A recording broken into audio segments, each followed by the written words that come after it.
Hey everybody, how's it going? John Anthony, ChairShot Sports, Sport Coin affiliate, as always, powered by Zone Energy. Guys, we made it. This is exactly what we've been waiting for since we took the first exit on the road to WrestleMania. We're here. We're 6 days away from from the Royal Rumble. We're here at WrestleMania. The 6 days away, man. We're finally here. So excited. A lot of things going on this weekend. We have Stand Deliver from NXT. We also have, obviously, WrestleMania Night 1 and 2. The Hall of Fame induction is going down as well. But tonight we're here to talk about Night 1 and Night 2 of WrestleMania. The card was given out this past Friday night officially on SmackDown. And it's stacked. It's stacked. Peacock saying that each night is going to be 9 hours long, which is wild. I'm guessing like a 2-hour pre-show, 2-hour post-show, and then 5 great hours of wrestling. And with these matches, definitely need to give us some time to breathe and to be shown. So obviously, to talk about something like Mania with that many matches and that much stuff going on, I can't do it obviously by myself. So I got to call on some of my friends. First off, the host of the Lowdown every Wednesday night, which I co-host with the lovely Jessie B, Princess Skywalker. How are we doing, Jessie? I am good. Rushing to be here, but I am here. How are you? I'm doing amazing, thank you. Just came off a prediction show with my good friends over at the Rundown, Big Mike and Spedrock. Go follow them as well. They're part of the ChairShot Media Group. Just did a Stand Deliver prediction show with them and their good friend, their NXT Insider EC. So thank you so much. And obviously, wouldn't be complete if it wasn't here. If Stampede didn't jump into our stream as well, the human walking wrestling encyclopedia. Stampede, thank you so much. Thank you for jumping in. Appreciate you. But yeah, like I was saying, it's a big weekend. It's going to be awesome. I think these cards are going to slap. I think we've waited way too long. I think we've had to for these matches to finally be in front of us and be presented. Definitely one of the longest times I think WWE has kind of put the matches out there and just let it run. In my time watching WrestleMania, I mean, obviously a week or two, ahead, but this has been for months in the making. We know what's going on. And now we're here, like I said. So I'm just very excited. This weekend is only 6 days away. And it's finally going to happen. So I'm pretty pumped for it. So Jessie B obviously is here. I have my good friend Matt Trigger, everything Baltimore Orioles and everything Baltimore Ravens is going to be joining me momentarily. And then we have a guest joining us from the WWE Attitude Era, an icon, a legend. Who's next? It might be him. I don't know. But Dwayne Gill, otherwise known as Gillberg, is going to be joining us to go down the card as well. Very excited for that. But yeah, it's an exciting time, man. I'm just glad we're here, man. We've talked about it at to nauseum, I think, every week with Raw and SmackDown and all this. Is just get the damn match in the ring. I'm just happy it's here. I'm happy to finally see the results of everything that's been going on for the past 3.5 months. 100%. 100% just ready to get it over with and get it ready to go. This morning, it ain't morning. Wow, Mike, what time zone are you? Mike, you're in America. You can't be anywhere near morning. The best I got is 4. Best I got is like 4 o'clock somewhere. That's great. That's awesome. I tied. Good job, man. Awesome job, man. Good. Mine must have got lost in the mail. Awesome. So, but yeah, awesome here, guys. For those of you, the Herb and Raj podcast, also to check them out Wednesdays. The run is going to be joining them and mansplaining WrestleMania to them. They're just casual watchers, and Sped and Big Rock are going to do their best to explain what WrestleMania is, how it breaks down, and why it's such an important day for a lot of people in WWE and obviously the fans as well. So awesome. But yeah. Definitely. Mike's I'm excited here. to finally get into WrestleMania season. It's next weekend. We're finally here. We're going to watch the matches. We're going to see it all go down. We're going to actually, it's here. Yeah, that's what I'm saying. This is great. I've never wanted it to be here. I'm always excited when it comes, but I've never been so excited to get down to single digits. Like I said, a lot of these matches, I just want to see what they have in store, what creatively where we're going to go with this for the next 6 to 12 months. Obviously, if you watch any documentaries and you've heard Paul talk, they already know what WrestleMania 42's main event is going to be. Like, they already know. It's just a matter of working toward it. So it's exciting to see what the results are Saturday and Sunday. and obviously what we're going to be able to see in the next 12 months. So it's always exciting time. So Definitely. but yeah, man, SmackDown was great. Great stuff. Raw was good this past week. I can't wait to talk about this triple threat match. It's such an item of discussion. You and me kind of share a brain as far as what we think is going to happen. But I thought I've been thinking about it. It's one of those things where Paul doesn't do things. It's like that was almost like that was like the breadcrumb. That was like, oh, here's the little nugget. Here, you think he's going to do that, right? You think Seth is going to be the one. Here, we'll throw you a little. Oh, that might happen. And now maybe that'll put a little doubt into everybody's mind. So it's just so hard to call. It's just so hard to call what's going to happen. Like it's just that's definitely going to be such a good match. I'm so excited for it.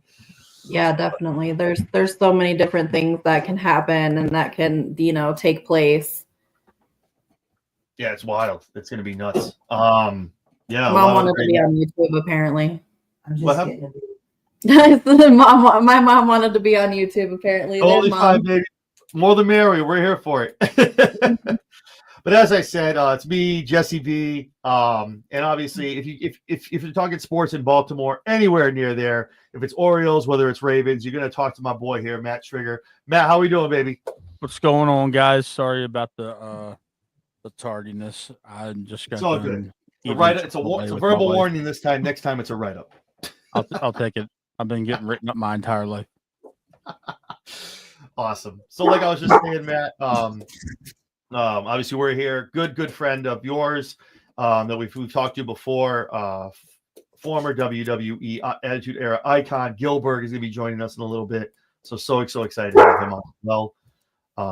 Yeah, I'm pumped. It's going to be fun. And we were just talking about, like, I feel like you've been watching Mania for a long time. I feel like this is one of the Manias. Like, we're excited that it's here, but I feel like this is the longest that WWE has dragged out some of these storylines. That we're happy, but it's just relieving that we finally get to see some results and matches in the ring.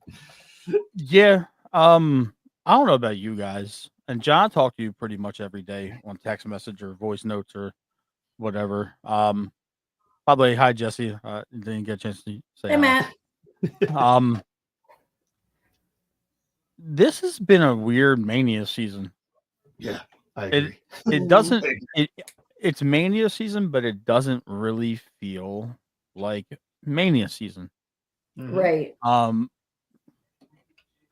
I really feel like the lack of the presence from The Rock this go around has really kind of it hasn't been amplified because we haven't seen The Rock since the turn. Right. Mm-hmm. And last year he was here at least once a week or once every other week. Yeah, one of the always always hitting the ring with Roman doing something with the bloodline. Exactly. Right. So to me, it was always like, okay, you're going to hear that music at some point. You're going to hear the final boss, sound, and you're going to see all that going on. Right. So, I have a problem with one of the storylines going into this, and I feel like it was lazy on the part of the booking team. Mm-hmm. Rhea doesn't need to be in the championship match. She lost clean. Yeah, clean. That's what they clean, man. Clean. It doesn't feel to me like it's almost like they were like, oh well, we booked ourselves into a corner by having her drop the title on a random Raw. Now what do we do with her for Mania season? You could have brought Becky Lynch back. You could have had her team up with another female to go after Liv in that way. You could have had her switch brands and go over to SmackDown and challenge for that title. You could have done a multitude of different things with Rhea Ripley, but simply the way she got into the main or the championship match was simply writing her name on one of those lines. And the suspension of disbelief was kind of lifted right there for me for a minute. And I haven't really been vibing with that whole feud since then because Bianca and Io can put on a show by themselves. No, agree. Mhm. I totally agree with that. Absolutely. Totally agree. And I think also I kind of agree with you that that's kind of how it should been. It just kind of seems like, I don't know, they just threw Rhea in there, like you said, to have something to do with her. Because they couldn't not have her on Mania. Yeah, and the thing is, I'm not saying she shouldn't be on Mania. She should. But they managed to get Bailey on the Mania card in a tag team. You know, they found a way to get Lyra on there in a tag team. Another thing that I'm not trying to be overly critical of the whole process, but how are Montez Ford and Angelo Dawkins not defending their titles on the show? Every title in the entire company is being defended at Mania weekend, except for them, and arguably they have one of the best tag team feuds going on. Yeah, I mean, maybe put AJ and Logan. You know, maybe save that for another time, and maybe we get them on the card. I mean, why does the Street Profits have to not be on for some, for a match like that? That's you weird. could have AJ and Logan on the Raw after Mania. That's what I'm saying. Like, you know what I mean? Like, have AJ win his match, and then it's like, oh, why'd you come face me now? You know, something like that. But Stampede has a good point as well. So I mean, but it's just. I mean, not for nothing. A lot of the divas dragged her for it. I mean, everyone was on like, "Oh, all I gotta do is sign the contract." Damn, I thought I had to win a match. Cool. Now I just gotta go sign a piece of paper. You know, it's like it's true, and not even the disbelief part of it too. It's like it almost looks like when things like that happen, right? It's almost like the plan. What was the favorite? What was it last year? They had to pivot. Like I feel like something happened where they're like, "Shit, we got to put Rhea back in the match." Like, you know what I mean? That's what that looks like to me. I think they went for the pop effect and they didn't think about the next week or the next month. Yep. You know, Mania is really late this year. Like if I've been looking at the memories and my Tottenham on my phone and stuff like that.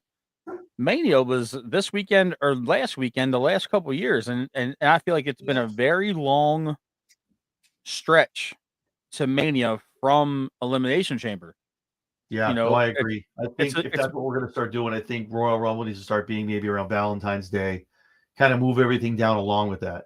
Or you throw another a minor PLE in there to roadblock or something like that. Like or Fast Lane or something of that nature where. I'm usually never really this critical of WWE because I tend to like a lot of what they do. But another thing that's bothering me is the fact that they number one, they don't have Karrion Kross on the card either. I think you could have had him fill in for Kevin Owens against Randy. The fact that Karrion Kross isn't on the card is a travesty. He's proven his worth. I think he should be on the card.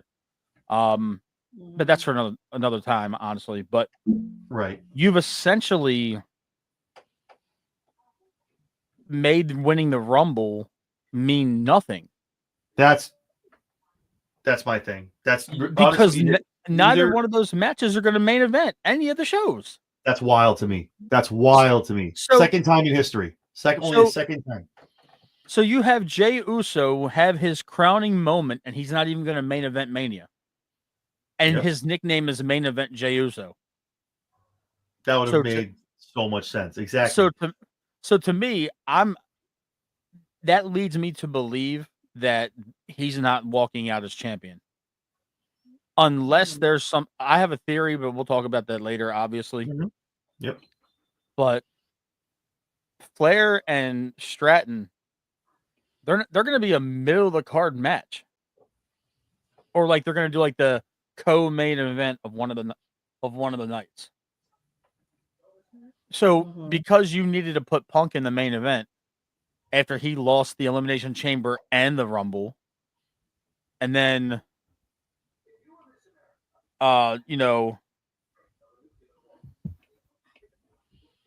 you make that the main attraction for this Mania, and I get it, Roman deserves it and Punk deserves it, but neither one of them are holding the title right now. Exactly. So then we all know this is going to happen. It's a week out. The Rock is going to show up at some point, whether it's tomorrow night or Friday night, or he's going to strut into Las Vegas and blow everything up like he did last year in Philadelphia. I'm gonna opt for that. I'm gonna go for that option. So that's what I'm really struggling with is they're picking and choosing who they want to main event what. No, I agree. I mean, the triple threat, I get it. Because of the long-term storytelling and Mania, and now Roman's in a what straight main event of it is this now? 7. It's Thank 7. you. So we got to keep this. But the thing is, he's out of everybody on your card, he's the marquee attraction. He's almost in that Lesnar territory now. Yeah. No, I agree. Where he doesn't need to be a title holder to be the star of the show. People are gonna come. They want to put the ones up. They want to see what new shirt is going to be at the stands. They want to see what new gear and what new merchandise is going to be available. He is must see television. Agreed. And Seth and Punk, they're two good dance partners, and they both are going to make Punk look fantastic. Even though Punk's not a bad wrestler, he's been showing his age the last couple of matches I've watched him in, and that's not to be a negative Nancy about it, but Roman, they're gonna elevate him absolutely. Roman sells better than most people in the company. No, the way he sold that GTS, right, bro. Roman sells, and then Seth is such a good in-ring performer. Like I'm just cherishing these manias that are coming up in the next couple of years because eventually these dudes are gonna be gone. Yep. I have Rollins. Rollins is probably gonna be gone before 45, WrestleMania 45. Yeah, and with his knees, with his knees and his back, I think it's gonna be physical more so than emotional and mental, mental than anything else. And who knows how long Roman's gonna go with this and. There was a rumor that leaked out like 2 weeks ago. He's retiring after this match. Like I was like, what? No way! No way! It wouldn't surprise me though. They have more than enough star power to kind of carry on. There's a lot. Take some time off, or like a long period of time off. Like you know what? I'll be. I don't know when, but I'll be back. He could take off until next Rumble. And that would be a fresh reset. He could go work on Hollywood. He could go do television. He could go do whatever he wants, and be a surprise entrant in the Rumble. I mean, he's this generation's Lesnar. Yeah, I was gonna say, and that's the thing too. He knows that he can go to Hollywood. He can go do other things. He doesn't need the wrestling, and not in a bad way, but just he's elevated so much. And nothing with your cousins, The Rock, you're gonna get some connects. You know what I mean? Like he's gonna be able to have some ins, talk to the right people, get the right parts. And I mean, the sky's the limit for that man. His physique, his face, what he does, he's just so charismatic. But yeah. Real quick, just to get on something Stampede just said, not to cut you off. No, I may be incorrect in this, but AJ actually signed, I believe it's 2 more years on his deal. He said that's it. He was on the Chris Van Fleet show. He talked about it, I think, a month and a half ago. He was coming up. He signed a 2-year deal, and that he said that's it. I'm done after that. So, unless I'm wrong, Stampede.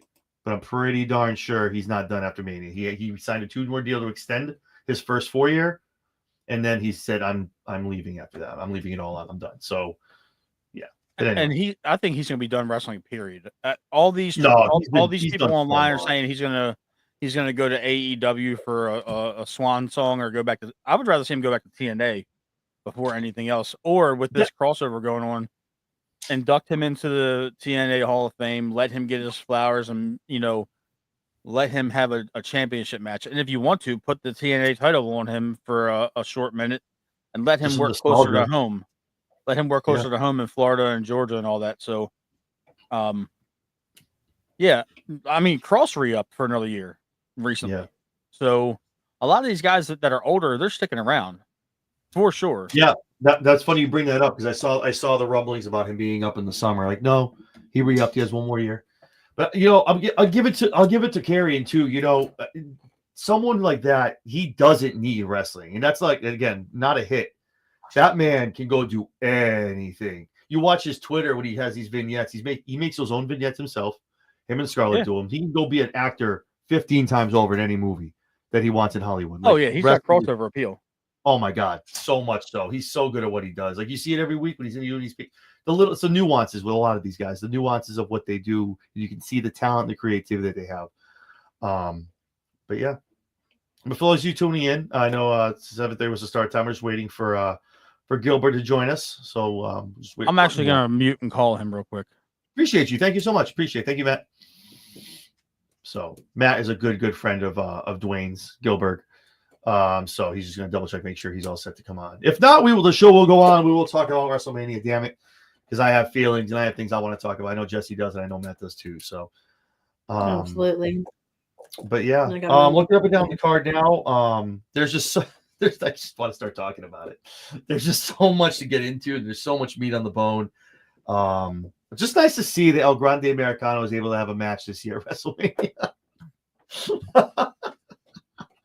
Jesse's favorite wrestler. El Grande Americano has a match, but they're not defending either one of the women's mid-card titles. No, they actually took the IC women's and put her in a tag match now. That's what we're doing. Mm-hmm. We talked about that on the Raw Rundown 2 weeks ago. I was like, please tell me that's not how they're going to get that belt on national television. Yep, it is. Like, okay. Mm-hmm. I did not think they were going to run. My pick was Maxine and Natalia, and the way they did that was weird. But the way, okay. I missed SmackDown with the move. Oh, it was pretty good. Cody had a great segment, kind of walked through the championships. Most of them you see on my walls and usually on your TV screens weekly. He walked through all the WWE championships and kind of cut a hell of a promo. I'll say that about Cody, man. Say what you want about his title run and things like that. He's not a hot champion as a lot of other people, but man, that guy can talk and just it was so good. Him and John are going to cook. I'm very excited for that match. Very excited. Like Cody's a lot of things. And Cody, I think in my opinion, and again, people take this the wrong way, I think Cody's a great chaser. It doesn't mean I'm not saying he's not a great champion. He's a good champion. Is he Roman? Absolutely not. But Cody takes your heart and puts it in his fucking pocket. And you're so invested in watching him. And that's why I tweeted about it, the fact that they said that his title change was the best of all time. And I think that's because you're thinking about it on an emotional scale. Like people wept. If you're a Cody fan since he was dashing and he was Stardust, you wept to see him win the title finally for Dusty and that whole thing. But you take that away from it. Cody is such a good chaser because he knows what to say, and he's just the guy you want to win. You want to root for him because he's such a damn good face, man. So he makes you want to cheer for him. Yeah, exactly. Like that, and I can understand why we're never going to get the Cody heel. I want to see it. We talked about it a couple months ago. If he did do it, how I'd want to see it look, but it's just him being that. That's why you see the cracks in the armor and the edginess and the ruggedness, but you're never going to see the heel Cody because I don't think he has it in him to really go the whole way, which is why obviously he told Rock, I'm not turning heel. You got to do the job because I'm not doing it.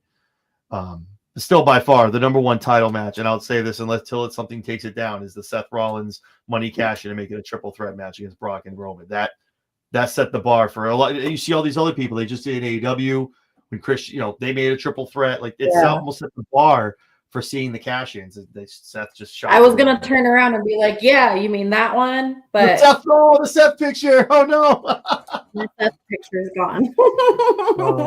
We'll get it back. You'll get all set up. For those of you figure it out where I'm gonna do this. In the middle of a move. Jesse's moving places, so she's looking like she's remote, but she's just at a different spot. She'll get her spot set up for us. So hopefully she has it set up by the lowdown on Wednesday. I gotta figure out where I'm gonna put it. Stampede, 110%. 110%. Always, man. And those are some of the best programs too. And again, I don't say that as a knock. He's not. I've liked Cody's run.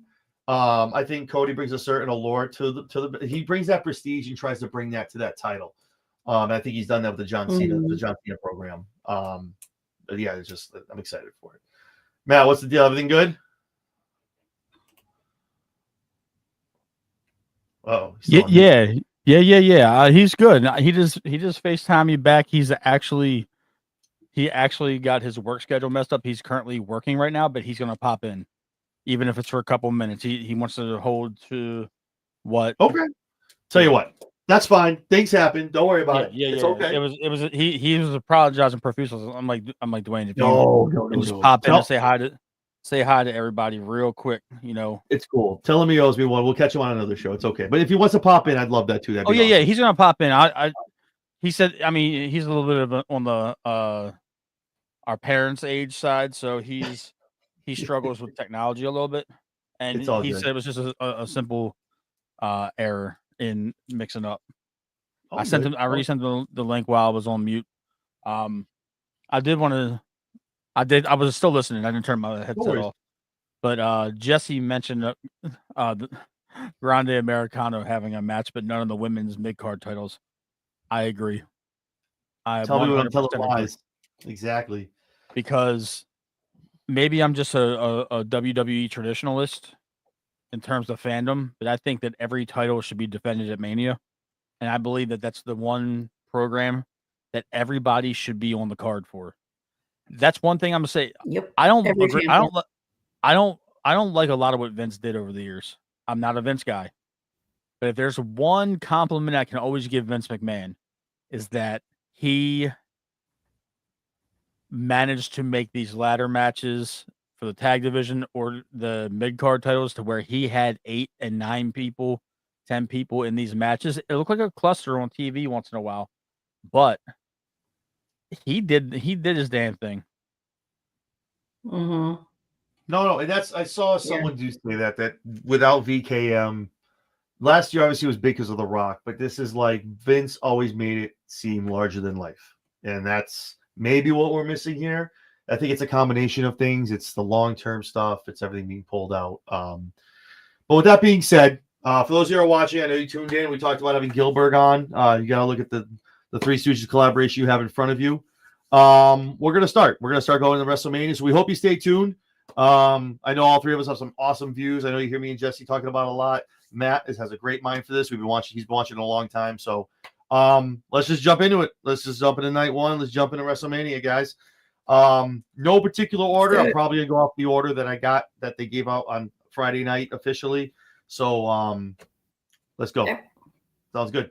All right. So we're gonna start with championship matches here. I have the War Raiders taking on the Buday for the Raw World Tag Team Championships. This is tough.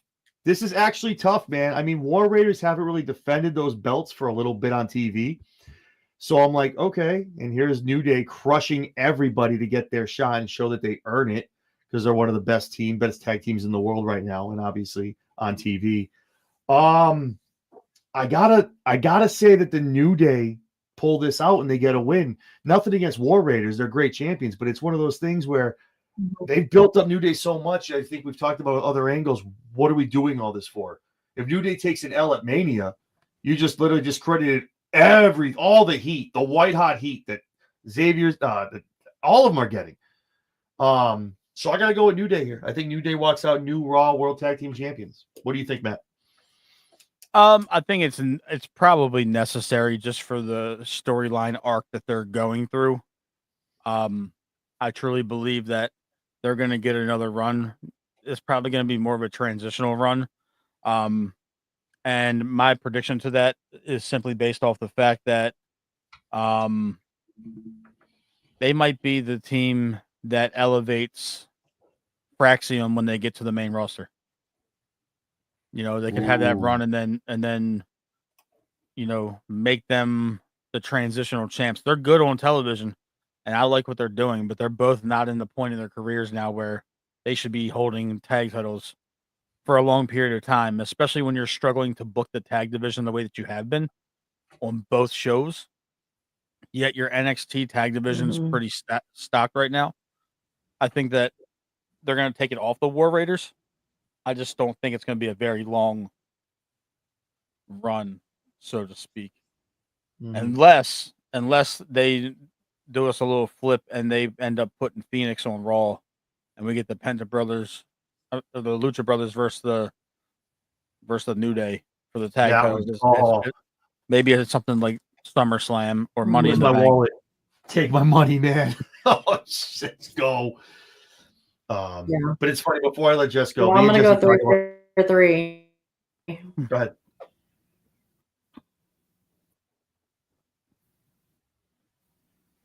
Did Jess freeze? Oh, we got a delay.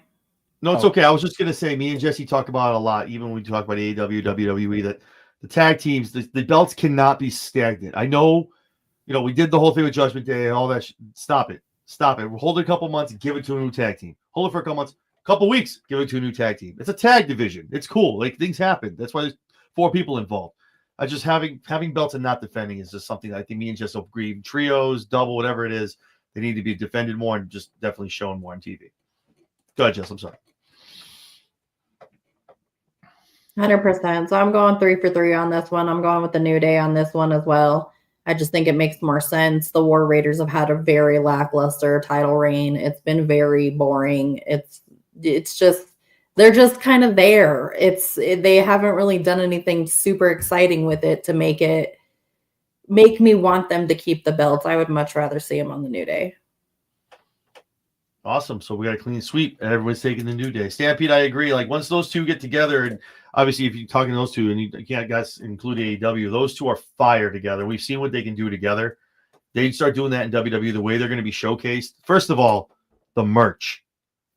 The merch for those two is going to be off the charts. They already have the names somewhat together. If everyone noticed that when he debuted, I was like, look, they already have a way they can combine the two and have them. So, yeah. I'm excited for those two. But I think we've said this, when they do get together, you got to be careful, because they will hold it for a little while, because they're definitely a great tandem together. So awesome. So we got clean sweep for the New Day. Awesome, over the War Raiders. Then we got a grudge match, good old fashioned grudge match that we knew was going to happen. We were talking about if Jay's going to make her appearance on the card this year, and if she did, how she was going to do it. Well, it's Jade Cargill taking on, I want to say, a reinvigorated Naomi. I like this character. I like this Naomi. I can buy into this Naomi. It's better than the glow stuff. I think that stuff wore out a long time ago when she came back and had it. I was like, no, you need. But I get it. It was familiar to fans. They knew who she was. I like this. Build on this Naomi. But I think really nothing against Jade. It's not. But I think you have juice in that feud to hit Backlash if we push it to SummerSlam. But everyone's been talking about justice for Naomi. When's she going to get her time? When are we going to do this? This is it. This is what we've been waiting for. I think Naomi gets a win here. They start pushing the heel Naomi, and she makes some waves like she was over in TNA before she came back to WWE. Jesse, what do you think? I think they actually give it to Jade. Unfortunately, I think Jade gets the win. They're going to give her the WrestleMania rub over Naomi. I would prefer to see Naomi win 100%. That would be my preference, but that's not the way I think it's going to go. I think they're going to let Jade go over and give her a WrestleMania win. They're just so high on her. Yeah, but I mean, I know it's one of those things where Paul takes care of the people who have been there, and Jade's not. That's the thing. Jade's what, late 20s. Jade's not going anywhere. If Naomi if she does get the dub here, in her 30s. Is she early 30s though, right? God, the girl looks like she's Jesus. Like, but I figure if, let's say, Naomi gets the win here, we all know what happens now at Backlash. It's literally almost, not all of them, but 3 or 4 good matches are rematches, rehashed with a stip or something else going on. So I think if Naomi gets that moment, almost like the thanks for coming back, you've been doing all this stuff, here's your WrestleMania. Not moment. Wins, I don't think the wins count as the moments, but here's your WrestleMania win. Your time to win on the big stage. Jade can come back and catch that W on the flip side of Backlash, and then proceed and maybe go down the road to SummerSlam, things like that. So, but no, you have a great point though. They are big on her. They like to protect the people they like, and maybe Jade does get the win here. I don't know, but Matt, what are your thoughts? I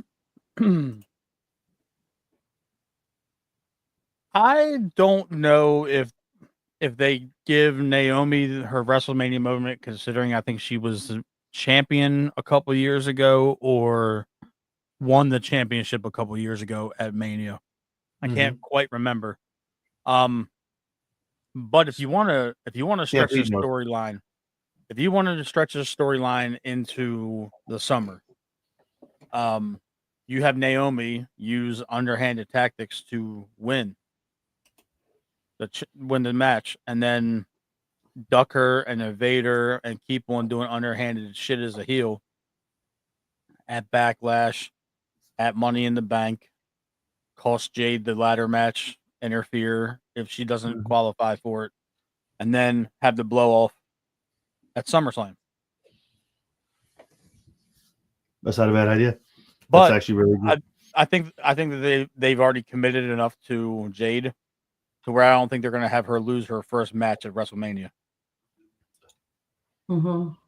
I concur, unless her first singles match at WrestleMania. Unless it's the nefarious tactics. That would make. I mean, you know how they like to make that kind of where it doesn't count. But, we'll do it the next. You know what I mean? So that could be a thing. But I agree. You guys have great points as far as like she is a protected product. She's back. They want to make her obviously unstoppable. That's how Paul marketed her when she first got signed to the brand and the company, I should say. Mm-hmm. But yeah, all right. So 2 for Jade. I'm over here in Team Naomi. Awesome. I like it. Always go in there's dissension. I love it. Now let's talk about a match. I want to say all 3 of us know who's going to win, but I'm interested to see if I guess maybe I'm right. LA Knight, taking on the Samoan Werewolf, Jacob Fatu for the United States title. Everyone knows, if you know me, I'm a huge LA Knight fan. Huge LA Knight fan. I've liked him in TNA, his other stuff, all his other runs, NWA. There's no way you take Jacob Fatu and you put this man in this match and you have him eat an L. There's no way. There's ways, obviously. But to me, if this is who you're going to put in, and I know it's not Braun. It wasn't going to be Braun. It'd be really, like Jesse said, probably shouldn't be near any titles anytime soon. But I can't see if you put Jacob on this level already that he takes an L here. Now, obviously, I have other thoughts. Maybe does Solo get involved, cost it to him? That goes to the imprint of those two maybe splitting and puts the wedge in between the new bloodline. But and I think LA Knight moves on from Mania, drops the title, gives the rub to Jacob. Maybe you get a rematch on SmackDown if there's some nefarious stuff. But I think LA Knight has a lot more stuff going as far as Money in the Bank, King of the Ring coming up. And I think world title, WWE Universal title, Undisputed Champion is in the works for someone like LA Knight. So I have Jacob Fatu winning the title here. Jesse, what are your thoughts? I agree. That's the same direction that I was going with it as well, with having Jacob Fatu take the win here. I just don't see with them building him up as strong as they've been building him taking an L at WrestleMania. I know, awesome. That's definitely what I was looking at, how things are going to go. Matt, what are your thoughts? Sorry for all the interruptions, guys. There's so many people in this house. Oh, don't worry about it. More the merrier. It's okay. Make sure you have them come over and introduce themselves. Damn it. Don't be rude. Damn. But awesome. Matt, what are your thoughts? Matt is probably on the phone talking to Gillberg, so that's probably what's going on. So give him 1 second. But yeah. No, that's the thing. It's just, and again, I think we all know LA Knight's 43. Oh, Stampy's going to correct me if I'm wrong. I think 43 years old, I think LA Knight is. He's in his 40s? 43, I think. Obviously, he's in phenomenal shape. He can go, but like he's got more behind him than he does in front of him. And if we're going to pull the trigger on this, on and everything, we gotta pull it now. Like we can't go another year of no Money in the Bank, no King of the Ring, or just no title shot with him. I know last year, obviously, we all talked about it, him winning the Money in the Bank. They passed on that. I think this might be, again, they have 2 tournaments now to get your hands on the belts. Money in the Bank might make more sense for him because then he can do it whenever, because that kind of would fit something that he would do. Mm-hmm. Or they give him King of the Ring and they crown him at SummerSlam. Personally, I want it to be King of the Ring because I'm going to SummerSlam. I want it to be night 2. Just saying. But yeah. Yes, I was close, so close. Stampy is just the official historian for ChairShot Media Group and the Run-In. Well, which is all in one anyway. But thank you, Stampy. I appreciate all your help, man. Thank you. But yeah, what is this? We gotta make Jesse. We got to make t-shirts. I'm working on I'm working on figuring out how to get that done. Actually, I Yeah. just with the move and everything, I will work on it in the next coming weeks. Awesome. He's currently troubleshooting. Are we still on the Fatu and Yes. LA Knight? Yeah, Okay. absolutely. Go ahead. I have a different theory. Go, baby. And I think that Strowman interferes on behalf of Knight, and somehow Fatu loses, whether it's like a count out or just by disqualification or something like that. I don't think it's going to be a pinfall. Okay. But I think Solo then gives his spot to Fatu against Orton, and he beats the shit out of Randy. Oh, we're gonna talk about the Randy match. Is that night 2? Right. That is night 2. Shit. Okay. But what I'm saying is, I think it's going to be one of those situations where he doesn't win the championship, and Solo goes and says, "Hey, I want you to handle Randy for me." Yeah. And that's Fatu's crowning moment, not being a U.S. champion, but beating a Hall of Famer on night 2 of Mania. That's just my thought process to it. No, I like that. I like that. That does make sense. I'm not going to say no to that. While you're bringing up, you brought up his name. Like, the fall of Solo needs to be studied. Like, I just feel like I don't know if it's wrong place, wrong time with so many Samoans and the Roman stuff, but Solo was it, man. He's out here. He beat Cena. What are we doing? Like, and Solo now just giving his shots to the family and to Fatu, and it's like, what happened? They're trying to fit a square peg into a round hole. Yeah, it's just he's good. He's getting better on the mic, and I think he's decent in ring.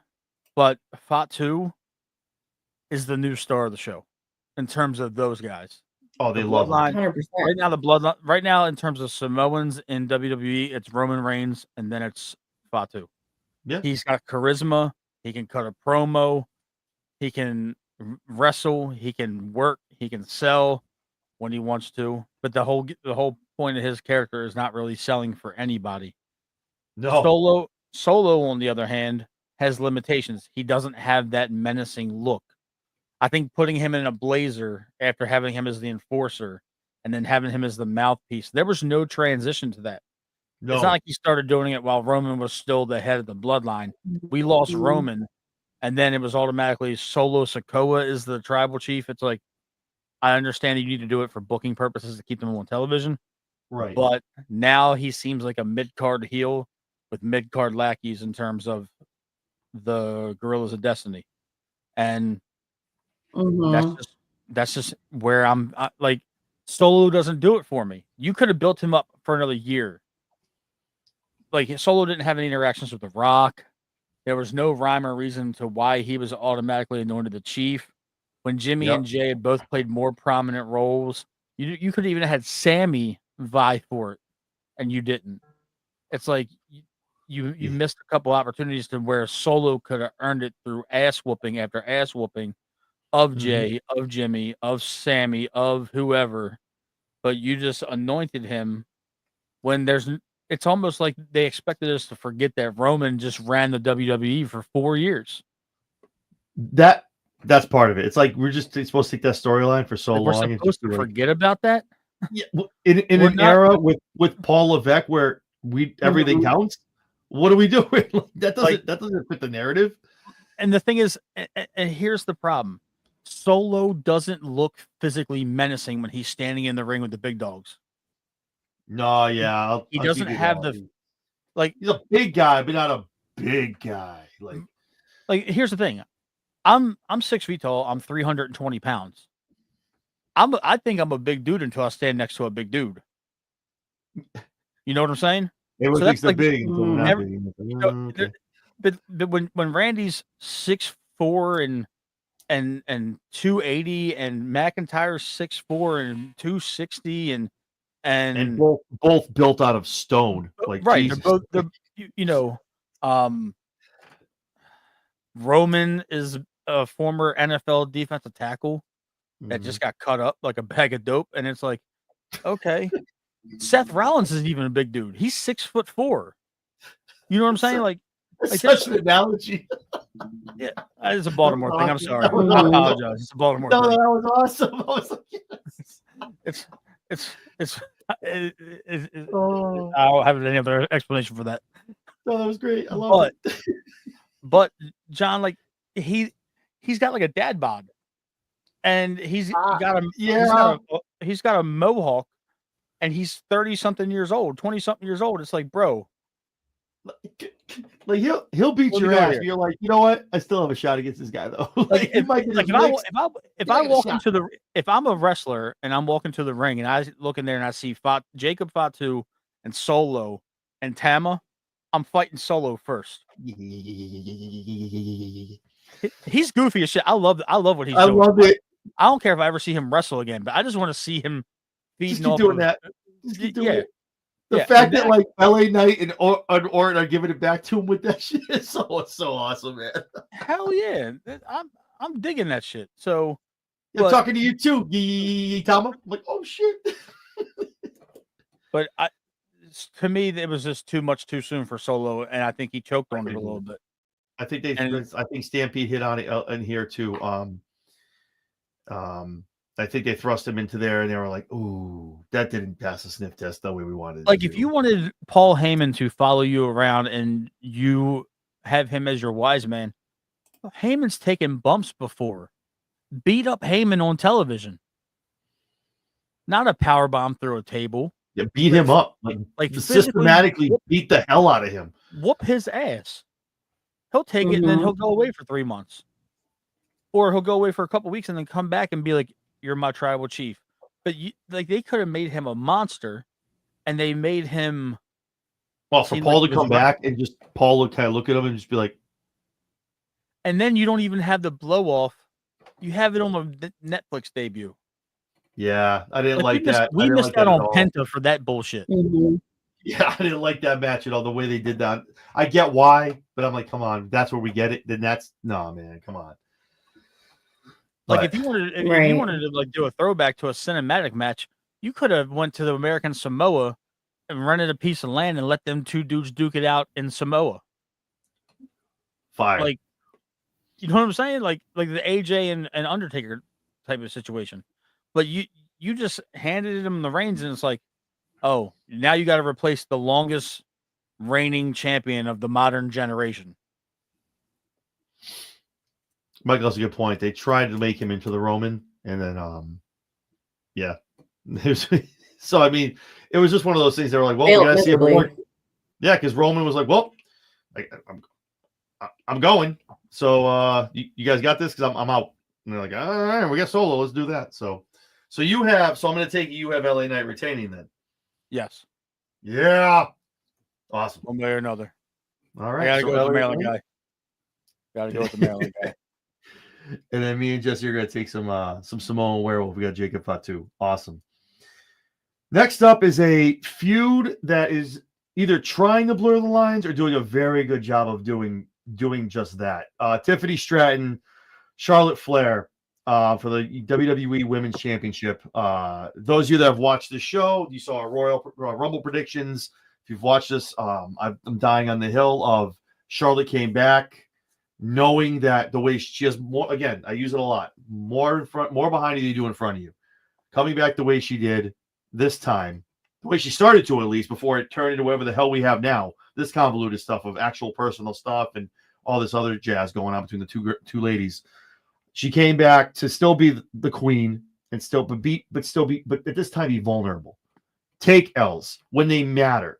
This is the time for it to matter. The whole Tiffany Stratton, my idol, this whole thing. You need to come back and build stars. Charlotte can't keep coming back after shredding up her knee after 8 to 12 months. She knows they need to start building more stars. She's been in the business. Her dad was doing it. Rick did it for plenty of people. It's time for her to start doing it. And I'm dying on the hill. Her coming back and her winning the Rumble, which a lot of people didn't like, Jesse included, was made to get Tiffany one to win it over Charlotte, which I'm sure is what's the word I'm looking for? Tiffany's elated to get that win. It means so much to her for her idol and all this other stuff. But I think Charlotte realizes you need to start building the future stars. And someone like Tiffany, who's hit the sky with the rocket on her back, with what she's done, where she's come from, daddy's little girl, princess, rich girl, to what she is now, is amazing. So I've said it before, it hasn't changed. Tiffany Stratton wins this match at WrestleMania, gets the rub from Charlotte. I think it means a lot more now with this other stuff going on, because I think what it is Charlotte realizes. We're watching in real time what you see with the crowd. You see Charlotte's face when you watch. If you really watch her face, if you've watched the product, you've seen Charlotte Flair. In real time, you're watching Charlotte realize that the sun is going down. It's not what you used to be. You're not what you used to be. Your name doesn't command it. And people are honestly like looking to go by you. So I think that's what you're seeing now. I think you see the tension between the two, which I like. I love it as a roughness and a ruggedness to a, anytime you get some personal stuff, you blur the fourth wall of kayfabe. Still real to me. But at the end of the day, Tiffany Stratton gets this win. It's always been that way. Charlotte realizes it, and we move on after WrestleMania. But Tiffany Stratton walks out still your WWE Women's champion, I should say. I'm sorry, Jesse, your thoughts? I agree that Tiffany takes the win here. I'm hoping that all of this personal stuff doesn't ruin the match itself. When Charlotte is backed into a corner, she tends to try to embarrass her opponent and make her opponent look bad. Yep. So that's what I'm kind of worried about with the personal stuff that's being blurred into this, is Charlotte doing something to try and make Tiffany look bad during the match. That thought crossed my mind the other day. I thought about that. I wonder if she would go, but I don't. That's one of those things where you do that with this curtain. That might be funny to VKM if she did do that. I think you walk back through that curtain, unless you got plans to go to the other 3-letter company. You do something like that in a match with their top women's star right now. I don't think that bodes well for her with the company. I think you get a future endeavor a couple days after. I don't think that's tolerated with Paul and with Sean and Nick, any of them. But I thought about that too. Her going off the script and kind of throwing a curveball and make Tiffany look stupid in the ring. But I thought about that too. That's a good point. Matt, what are your thoughts? Yeah. I'm gonna echo a lot of the sentiments of both of you guys. I do believe Tiffany gets this win, but I'm gonna say this. I've never been a Charlotte Flair fan. I can acknowledge that she's probably one of the greatest in-ring, on the mic women's performers of all time, but I'm over the whole shtick. That 18 months that she was out was refreshing, because they had no choice but to operate without Becky, without Charlotte, without Sasha. Yep. So we got a chance to see. Ooh. Now I'm gonna say this. Flair is looking at herself in the mirror 10 years ago in Tiffany Stratton. You're seeing a live look at somebody looking 10 years in the past on television, and Charlotte can't handle it with her ego. Yeah. She wants to be her father. Now the thing is, you can't be your father in this day and age when there's no territories and everything's on national television and there's people booking for you and you can't intimidate promoters and all this shit. Right. Now, WWE's and the thing is, I agree with Jesse. I hope Charlotte doesn't sandbag her in the ring. I really hope not. I hope, but the thing is, she's done this shit before. For those of you that know, she pulls the finger of death. Like, it just kind of like, she just kind of does something, like lays there. Like, go ahead, pin me. It's like what? The thing is, Tiffany knows that she's been sandbagged on television a couple times, verbally on the mic. The split screen interview, Charlotte went completely off the rails. We saw the awkwardness in real time. And then Charlotte getting upset last SmackDown. And then Tiffany bringing up her 0 for 3 in the divorces. And then her saying Kaiser hopped in the DMs. Like, here's the thing. Charlotte is not the crown jewel of this company anymore. Right. She's not. I mean, look right now on the main roster. You got Bianca, you got Rhea. They're running shit. Liv is right there in that upper mid-card level. She's going to be around for a while. They love her. Then you got the youngsters, Lyra Valkyria, coming up.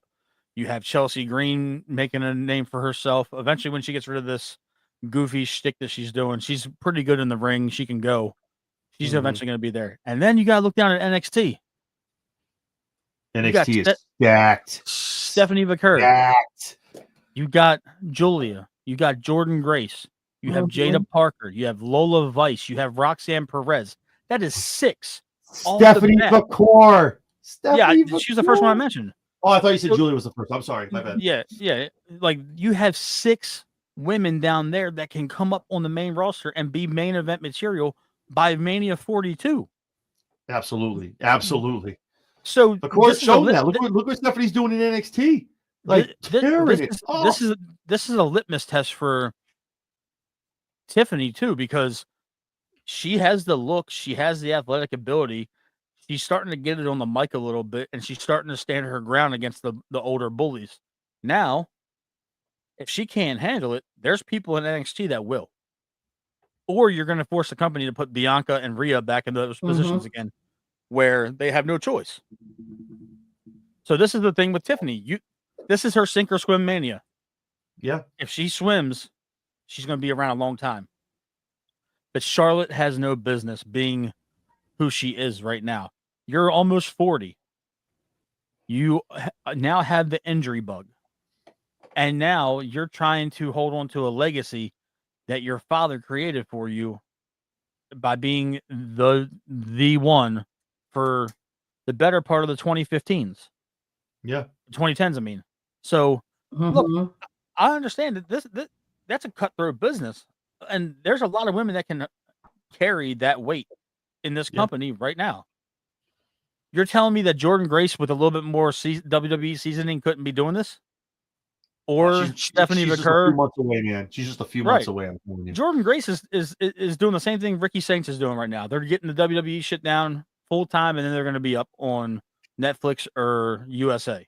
Yep. So we know what it is. I personally think that Stratton needs this, but I think Charlotte Flair is going to make this incredibly difficult the entire way. And I have a feeling she's going to try and upstage her in that ring. I mean, the fact that they dressed like each other on Friday night, then the personal shit. Stratton was, but the thing is, you can see Stratton's rattled by this because they didn't stick to the script. She hit it with that. I'll give Tiffany a lot of that line. That hit deep, man. And Charlotte just built the Hail Mary about Kaiser, and I'm like, you lost. If that's what you're bringing up, you lost. They broke down that fourth wall. Oh yeah, because shit got real. Shit got real. Stopping in. Thank you.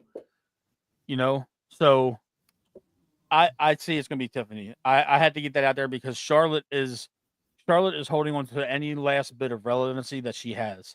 I've argued with nerds on Twitter about this the last 3 days leading up to this show. They boo me when I'm right. I don't care. But no, I mean, it's one of those things. Like, I think you hit the nail on the head. Charlotte looks, but I think that was the plan. I'd like if there again, books will be written, people will talk after the contracts are over and they're done. Something happened. Charlotte knew this was the plan. You're going to come back, win the Rumble, the rub to Tiffany. This is what we're doing. Somewhere along the line, something happened where Charlotte went, no, I'm not doing this anymore. Something had to have happened. So I'm curious to know where that clicked, because there's no way she came back to win the Rumble. She was told a week after the Rumble that she was not going over at Mania. That's my See, I thought she walked in knowing this was the rub, knowing the stuff with Tiffany, and that's why she was my pick. I knew this was going to knowing it. Vince teeter-tottered and flipped shit up until the day of, and it's been notoriously said by wrestlers. Of course, past it rewrites all day. Absolutely. If Hunter has a vision, he's sticking to the vision, and she's now playing hardball and trying to force hands. And I don't think anybody backstage is going for that shit. No, I really hope. Go ahead. I'm sorry. I really hope that Charlotte Flair does the right thing. And if they put the title on her, you're going to turn a lot of people off because the last thing they need is another Charlotte Flair run, unless you do that crazy stuff where literally the next night at Raw after Mania she drops it. No. There's no way Tiffany loses this match. I just can't. There's too much invested. There's no way. You literally kill your investment if you do that because nobody's ever going to take Stratton seriously as a challenger again. And I was telling Jesse before you hopped in real quick, and it's one of those things like we sit here right here. We're talking about 41, right? We're talking about WrestleMania 41. We're excited. You know what they're talking about in Stanford? WrestleMania 42. They already know the main events, and they're going to start working back toward it to get starting with the Raw after Mania. Like you said, Paul is on a mission. He's like, I see this. This is what I want. What are the 12 months to get to that? So it's a different time for Charlotte. Maybe that's kind of perturbed her a little bit. You can't walk in and throw the Flair name around anymore. Nobody cares. The fact that we're addressing the Nepo baby stuff, and she's saying #1 Nepo baby, I'm like, what are we doing? Like, wow, okay. And Stampy brings up a good point too, and I have something to say about that. What do we do? Because it's very much known if Charlotte isn't in a title match, she's not happy. Like, she's not on TV. She's like, I got nothing to do if I'm not the champion or chasing a championship to win. Honestly, if Charlotte wants to go along to get along, you have her go win one of these. Well, shout out to Chelsea Green doing an amazing job with the Women's United States Championship, building Secret Serve her service, whatever it is. Secret Hervis, yeah. Hervis, sorry. That's just hilarious, by the way. My second show today, I apologize. Doing great jobs with that, creativity wise, awesome. But like, what are we doing with the Intercontinental Championship? Maybe move Charlotte over to Raw, have her get that, and build some prestige to the middle title for the mid card. Maybe do something like that. That's what she started doing. Even Rick knew in his Evolution days, right? He knew he was jobbing to everybody, dude. Until him and Batista won the tag belts was awesome. I mean, that night everyone won. That was the plan. But Flair's jobbing to everybody because you put those guys over. And that's what, unfortunately, the sad reality that Charlotte needs to realize is you're not bad. You're not done.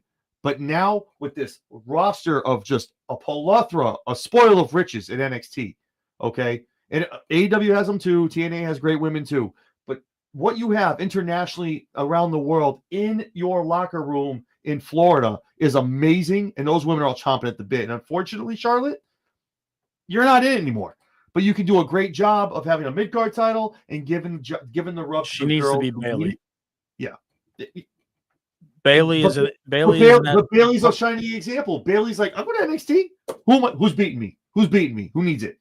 Like, Bailey knows. I'm mad they dropped the feud with Roxanne Perez. They dropped it out of nowhere. I think that was weird. Fantastic Mania match. That. That's weird. I agree with that. That's maybe revisit it, maybe. But yeah. I agree with that. I was like, where'd that go? And then they moved on. I'm like, oh, okay. But yeah, awesome. So Gillberg's here. For those of you go ahead, Jesse. No,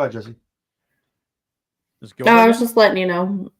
Oh, thank you. Okay. Yep. I was going to say, so those of you tuning in, I know we've had some technical difficulties. We all talked about the Attitude Era legend, icon, Gillberg being here.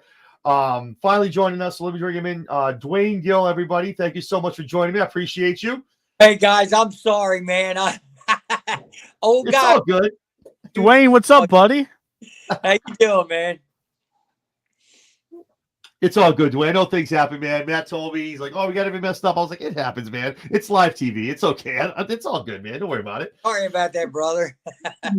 We got it. It's okay. Got it now. You look good, so buddy.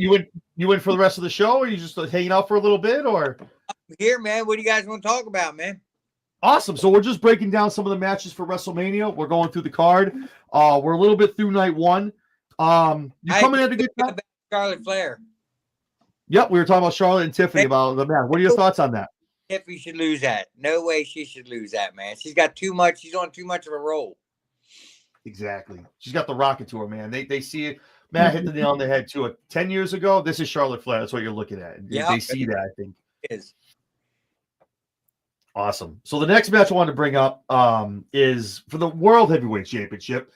A program that's gone back and forth. I think we've gotten sick of it, but then they try to revive it. We have a lot more physicality, some blood, guys beating each other up. We're getting personal, bringing family into it. Jey Uso, main event Jey Uso, taking on the Ring General Gunther, the World Heavyweight Champion, for the World Heavyweight title going down. I've gone back and forth. I was originally thinking that this was going to be, and nothing against Jey, but Gunther isn't the type to go out there and job. And I think it's one of those where we knew when he won the Rumble, oh, Jay's winning this. Jay's winning this. He's super over, man. You get the face. Nah, Gunther's gonna beat him. He's gonna crush him. Just like I give it almost like what Brock did to John Cena at SummerSlam. Is like there's no way Brock Lesnar is gonna beat John Cena, and he smashed him. And it's not against Jey Uso. It's just a credit to make Gunther look that much stronger. He has such a longevity on this roster as a champion, whether it be mid-card or world heavyweight on either brand. Jey can take L's. I'm not saying this is why he should lose. Let's say Jey gets smashed. It's a 5-minute match. 1, 2, 3, over. Jey comes out, yeets in the crowd. Crowd's going nuts. Over. Everyone's got their phones out. No, it's not. He's even more of a martyr. The guy's he's untouchable. I'm sorry. I just think if he wins this match, the roof's gonna come off the place, man. I'm telling you. I agree. If he loses, they're gonna tear the place apart. I'm telling you, they're gonna tear the place apart if he loses. No way Gunther should ever win this. Man, I think Jay's too over, man. He's too over. He can so over everything. He's so over, man. I mean, that's what you want. You want them tickets. Mm-hmm. You want people like that as your champion. When he's over like this, that's what you want. There's over, and then there's Jey Uso, man. That man is just woo. I've been waiting for this. I've been waiting for this. He kicks ass, man. I mean, just makes a fool out of him, because that's why his brother bled and did all that stuff, and he was all tied. I'm telling you, bro. I'm telling you, I definitely feel Jay's gonna just destroy him. All right, got Gunther over here. Gillberg's taking Jey. Jesse, what do you think? I'm going with Jay. I've been going with Jay since the Royal Rumble. I had him to pick the Royal Rumble. I had him to pick the Royal Rumble from the beginning, so I'm going to go with my Royal Rumble prediction, and I'm going to stick with Jey Uso because, like Michael from Kicking Out at 2 said, if Jay doesn't win, what the fuck are we doing? What are we doing? What's the point in bringing him up and getting him all this build and making him as big as he is just to frickin' Cody him like the first WrestleMania? And he said he doesn't see Gunther being a job. Come on, man. Jay's a way bigger star than Gunther is. You got to remember, man, Jay's been here 20 years. Long time. A way, way bigger star than Gunther ever was. So even if he did lose, it's not, you're always doing the job. Trust me on that, okay? Doing the job. Sell, and when you're done, sell some more, damn it. Real quick, before I get to you, I just want to bring this up. It's funny you say that, Stampede. So that's a good point, right? What's not putting the Rumble in a good light is not having either winner main event night 1 or 2. That's also not helping the Royal Rumble winners. This is only the second time in Mania history that neither winner is main eventing 1 or 2. So in the 2-night era, I should say. So, but I totally agree. You're totally right. It's definitely not the greatest if I win. So one of those things. But I agree with you, Stampede. Matt, I know you were looking forward to talking about this. Go ahead. Yes, Jay wins, but he's not going to win the way everybody thinks he's going to win. I've been watching some YouTube videos, and I've been paying attention to subtleties that have been going on, nuanced things. We all remember when Rock held up the 3, right? And then he held up the 2. Oh, you're going. Yeah. He held up the 2 for John Cena, and he did this. We're waiting on the 1. Oh. Jay's gonna align himself with family because he's been going through it. He's been doing the whole emotional heartstrings. Yep. There's a method to everything that The Rock has been doing on television. Hey, so we're gonna get the 3, the 2, and now the 1. Jay is somehow going to win. He's gonna get his ass whooped for majority of this match. Gunther's gonna put a beating of a life on him, but even if The Rock just comes down on the stage with the music hitting and he does this and this, I think I personally think that's where they're going to pull the not to use any puns, but that's where they're going to pull that trigger. They're going to have to. I have to agree with you because you kill Jey Uso as soon as you do that. You kill him. He's done. Exactly. He'll never get over again. He's done. He's done. Wait, so you say if he loses or if he aligns with the Yeah. Rock, he's Yeah, done? if he likes Rock, if he goes to Rock, he's gone. Oh, He's done. Oh, okay. I I think respectfully disagree, but okay. you know what I mean. But if he does the Rock deal, he's done. You know what I mean? He will be your biggest. See, I just think if he loses, he's done. Yeah, if he loses, he's done. I but- just think if he loses, he's done.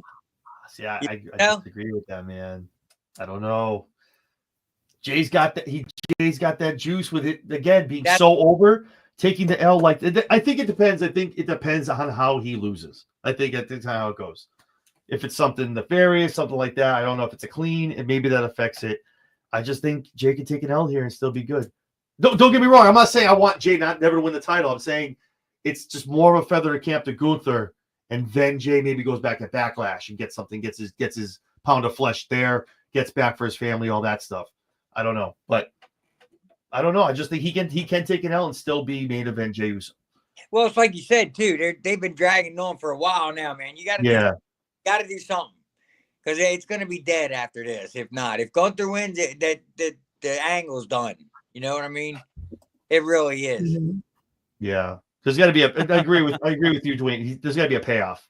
You need a payoff here at some point, man. Like we got to do something here. We see this at some point on the weekend. Oh, I agree with that, but I don't think it's going to be there. You know what I mean? I think I might be vibing with you on where else we could see it, but that's, that's for later on in the show, I guess. See, and I'm going another way on that one, but we'll get there. Awesome. So a match that was just recently added, kind of quickly, I guess. A few that was kind of not thrown together. Thrown together, I guess. Rey Mysterio against Chad. I'm sorry. El Grande Americano, the newest luchador to join the Medium WWE ranks. Chad Gable's alter ego. His name was Medium Coffee. Medium Coffee, exactly. My good friend over at the Run-In, Big Mike, had a great idea. He was hoping it would be like a mask versus mask kind of thing where he kind of, shows us Chad Gable, kills this kind of quick. But yeah, so a match thrown together. Rey obviously has a lot more behind him than in front of him. Definitely a few more WrestleManias left now. Will probably be it for him. I think his final match is against Dom, to be honest with you, where he kind of jobs to Dom and Dom kind of takes the mask and keeps that Mysterio name going for a long time, personally. I can't see Rey Mysterio losing this match. I really can't.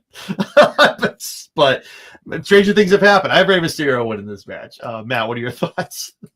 I almost feel bad for Rey at this point because you only got a limited number of WrestleManias left for him, and he's such an important part of the history of the WWE and just wrestling in general. Yeah, but I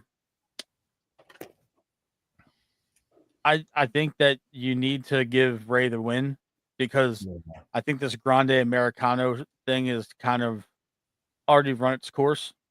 And I don't know if anybody remembers this because, Dwayne, I know you do because that was your era of wrestling. There was a point in time where Rey wrestled without a mask for like a year or two. Oh, yeah. Yep. I remember that. Looked like they had a 12-year-old running around the ring. Yeah. So, but I don't think with how much backlash they got for putting Gable under a mask and everybody kind of knowing that they're, doing it in a facetious manner, I don't think they're going to take the mask off Rey on television, at least present day.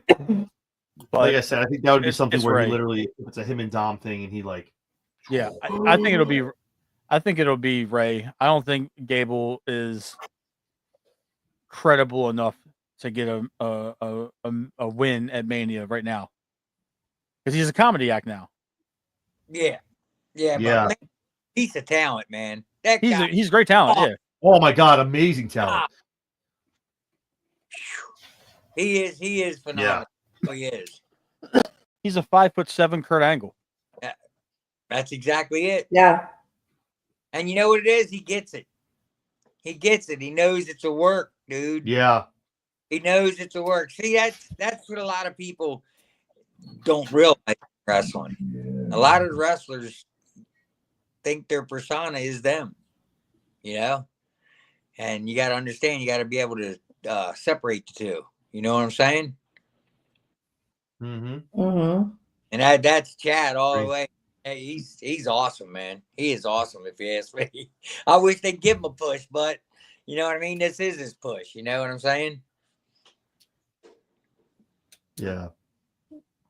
Chad's As awesome. There's a medium reason why they coffee. locked him up for a long time. Flipped out over here. I'm like, wow, what? Mm-hmm. Jesse, your thoughts on the match? I'm gonna go with the medium coffee. I think I that knew for someone had some to. I way, knew shape, someone or was going to take form, him.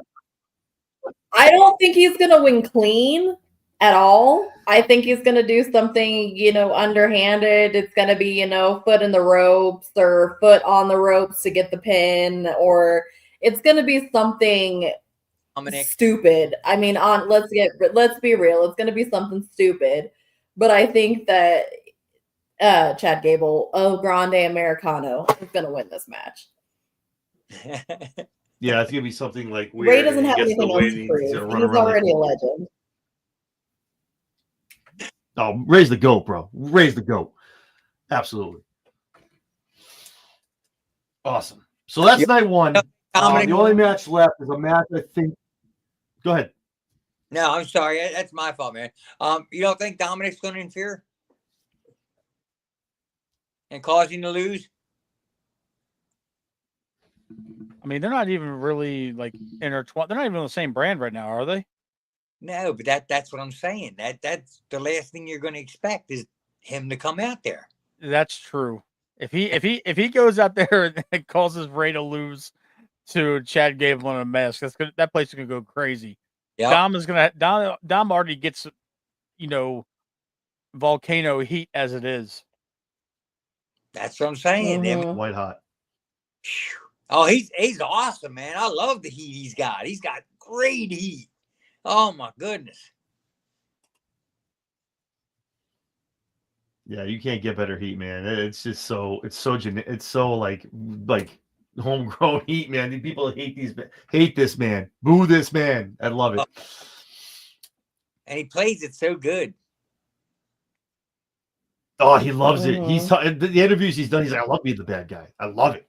I love doing this. I'm like, yeah. It takes a certain person. If you want to be that guy, you want to be that guy, man. I'm telling you, be a good heel is really a good talent. Yeah. It really takes a good talent to be a great heel. Oh yeah. So 100%. with that said, the main event of night one, unfortunately, is not Jey Uso and Gunther. It is going to be a triple threat match that people have gone back and forth, I think, for weeks ever since it's been talked about, and also now with the addition of Paul Heyman being in the corner of one CM Punk. A lot of layers here, a lot of stories for everyone that watches the product, a lot of years, long-term storytelling with Paul Heyman and CM Punk. And obviously long-term storytelling with a 3+ year championship reign with Roman Reigns and Paul Heyman at his side. So Seth Rollins, Roman Reigns, CM Punk, triple threat match. Nothing on the line except, I think, pride and bragging rights at this point. It's tough. I was telling Jesse, this could go, obviously, Paul Levesque has said he reads the dirt sheets. He knows where people think things are going to go. He wants to throw in a swerve. Obviously not veering too much off of what they want to do, but they'll throw some curveballs to people. And what happened on Monday night with Seth being like, now you owe me a favor, is Jesse talked about it, the same brain I had of, oh, Seth, he's going to walk out with Seth. That was Paul kind of giving everyone oh my God, this is it. Mhm. So it's tough. It's so tough. And I mean, if I lose this man and I don't get it right, that I'm fine with that. Because I think this match is going to be cinema because of so many layers you start peeling away between all three of them. Some of them, both of them being all intertwined into one. And I know Jesse's going to love this pick. Spoiler alert. CM Punk gets the pin here. Because I feel like Heyman's gonna have a hand in it, whether it's him messing up and trying to help Roman, but oh no, I helped Punk, and Roman kind of comes out and he's on his own moving forward for a little while until we go down the road for other stuff. But Roman's on his own now. Heyman's gonna go back to Punk. Do we have the Punk story going? Who knows what happens if he goes after a championship after this? and I'm sure whatever happens with those two, Seth, Roman, whatever, I just think Punk gets the win here. He needs it because it makes sense for if Paul's going to be in his corner. Those two have a storyline for a little bit until I'm sure he intertwines either with Seth or Roman again. It has nothing to do with him being his first Mania or anything like that. I just feel like I don't really know if you really have CM Punk main event another WrestleMania to have it make sense in another 12 months. Really, I think this was the time to do it when it was written into the contract. So I think he gets the win here. This is Punk's WrestleMania moment. I'm sure he'll win titles and do other stuff, but I think this is really the crown peaking point. We're going to see the video in 3-4 months when they do the documentaries of Phil just like breaking down backstage after he gets a win here. So my call is CM Punk. Matt, what are your thoughts? I think Seth wins, but it's not going to be. Now, see, the thing is, I save these theories for this show. I don't talk about this a lot on my own shows. I don't talk about this a lot on social media in fantasy booking. But I paid attention to the Cody Rhodes and John Cena promo on Friday night. Somebody's name was mentioned that hasn't been on television in a long time. And he just recently popped out and told a fan he was retired. Yep. Lesnar's music is going to hit. He is going to come down to that ring and he is going to annihilate everybody. And Seth is going to pin Punk. And Heyman is going to walk out of night one standing next to the Beast Incarnate. Brock Lesnar. Okay. Yeah. I know that it might be far-fetched, but the lawsuit is essentially done. The lawsuit, there's been no new motions. There's been no new trial date set. A lot of it might be dead in the water, just looking at it from my experience of being in courtrooms every single day. Look, Michael, I get it. I get it. So excited. I get it, Michael. I get it. But I'm just saying, in terms of paying attention to everything during Mania season, everything counts. They're not going to bring up Lesnar on television. And out of all people that did it, it was Cody. Well, he pretty much passed the torch to Cody too at their SummerSlam match. So that was correct. Yep. But Lesnar hasn't been mentioned on television since then. Since the VKM stuff, no, he has not. Since Vince stepped back down and he got ousted from the company, I'm just sitting here thinking, I agree with Stampede. Brock, with the way things have gone, Brock shouldn't be near another promotion again. But this Mania season's been lackluster in terms of surprises, and in terms of getting people talking. They're talking because it's Mania. But if that music hit at 11 o'clock on Saturday night, that place would go crazy. If not, I see Seth winning this one way or another because out of all three of them, Seth needs it the most. Yep. Because Seth is not in a clear... You don't know if Seth is a main eventer or an upper mid-card guy at this point. Yeah, I can get behind that. His talent is main event level talent. His body is now breaking down on him, and he is knowing that this end is near. If you want to elevate Seth back into that top dog status, because Roman's not going to be around full time. And I agree with Stampede. I'm not advocating that I want that to happen, but I have a feeling he's just been on social media himself. There's people talking and asking him at these events that he attends, "Oh, are you coming back?" "No, I'm retired." Dwayne, is a pro wrestler ever retired? No, I retired 5 years ago. And you're still wrestling, my man. All the time. You're still taking bumps, my man, all these years later. He's got, by the way, guys, Jesse and John, I know I've told you this off camera. Everybody watching, Dwayne's got one of the best wrestling schools on the East Coast. And he is constantly kicking out great indie talent, and he is putting on great shows in Anne Arundel County and all over Maryland. So shout out to you real quick, Dwayne. I wanted to give you your flowers on screen, man, because. But can I get back on what you were saying? Thank you so much. Absolutely. Love that you think Seth's gonna win. I you know, I'm a fan as well as a wrestler. You know what I mean? And when you Yeah. don't be there for a while, you start getting into the fan and you start watching the personas of the wrestlers, and you forget about the people themselves. You know what I mean? So you start hating them and stuff like that, and all, he's an idiot and all that stuff. But Seth is a great piece of talent. He's carried that company for a long time, man. I think he needs one more run and then he'll be done. You know what I mean? And he is, yeah, he's like the major bad guy there now. And I think he deserves to win, to be honest with you. I just don't think Punk should win. I really don't. I know I'm probably making a bunch of enemies now, but No. Listen. No, I have a lot of sentiments from a lot of other guys that are on the. Don't worry, I call him fucking Phil. Oh, Jesus. I know him very well. I know Phil very well. And what does Punk get from winning? Where does he go next? That's what I'm saying. He gets. Well, Paul is pretty much. Well, that's what I'm saying. That's why I'm saying the ending. The ending is key here. It's one of those things where Paul kind of helps him inadvertently, or actually helps him and helps Phil win. Oh, CM Punk, and then that I think is the way. That's the path for CM Punk to maybe have one more legitimate title run. I agree with Dwayne though, because if you give Punk the win, the next natural progression for somebody of his standing on the card is he's going to chase one of the titles. Yeah. And the thing is, he's been back for almost 2 years now. So to me, he was hurt for 5 months, 6 months. So yeah, just take that into consideration. The thing is, look who he's feuded with. Mm-hmm.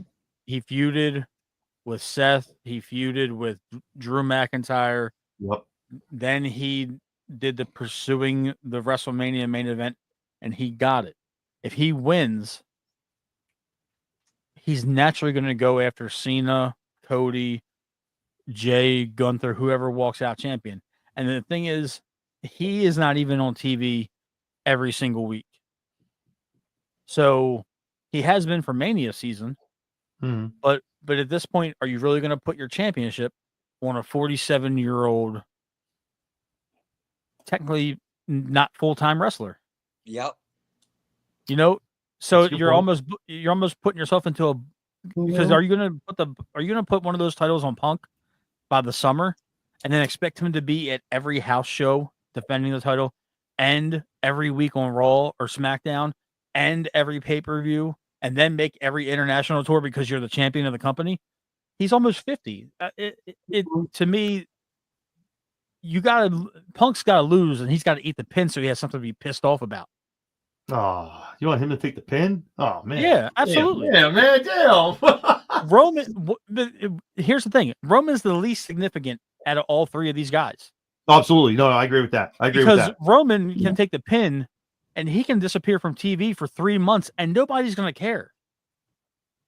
So Phil's got to eat the pin. Or if you go with Phil winning, Seth has got to eat the pin.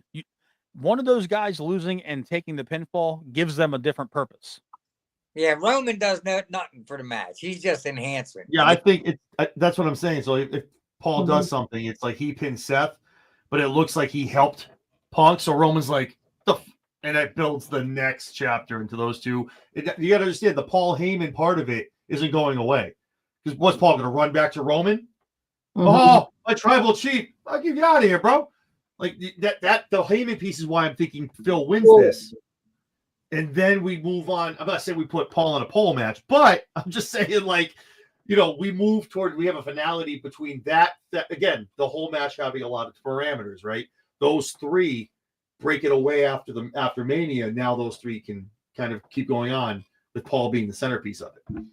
And people still think it's interesting. It still stays relevant.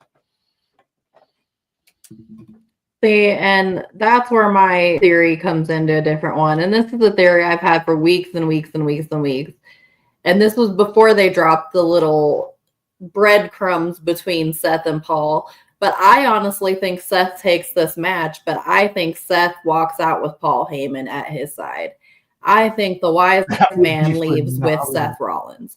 I That don't would think the wise man leaves with CM Punk or Roman Reigns. I think he leaves with Seth Rollins.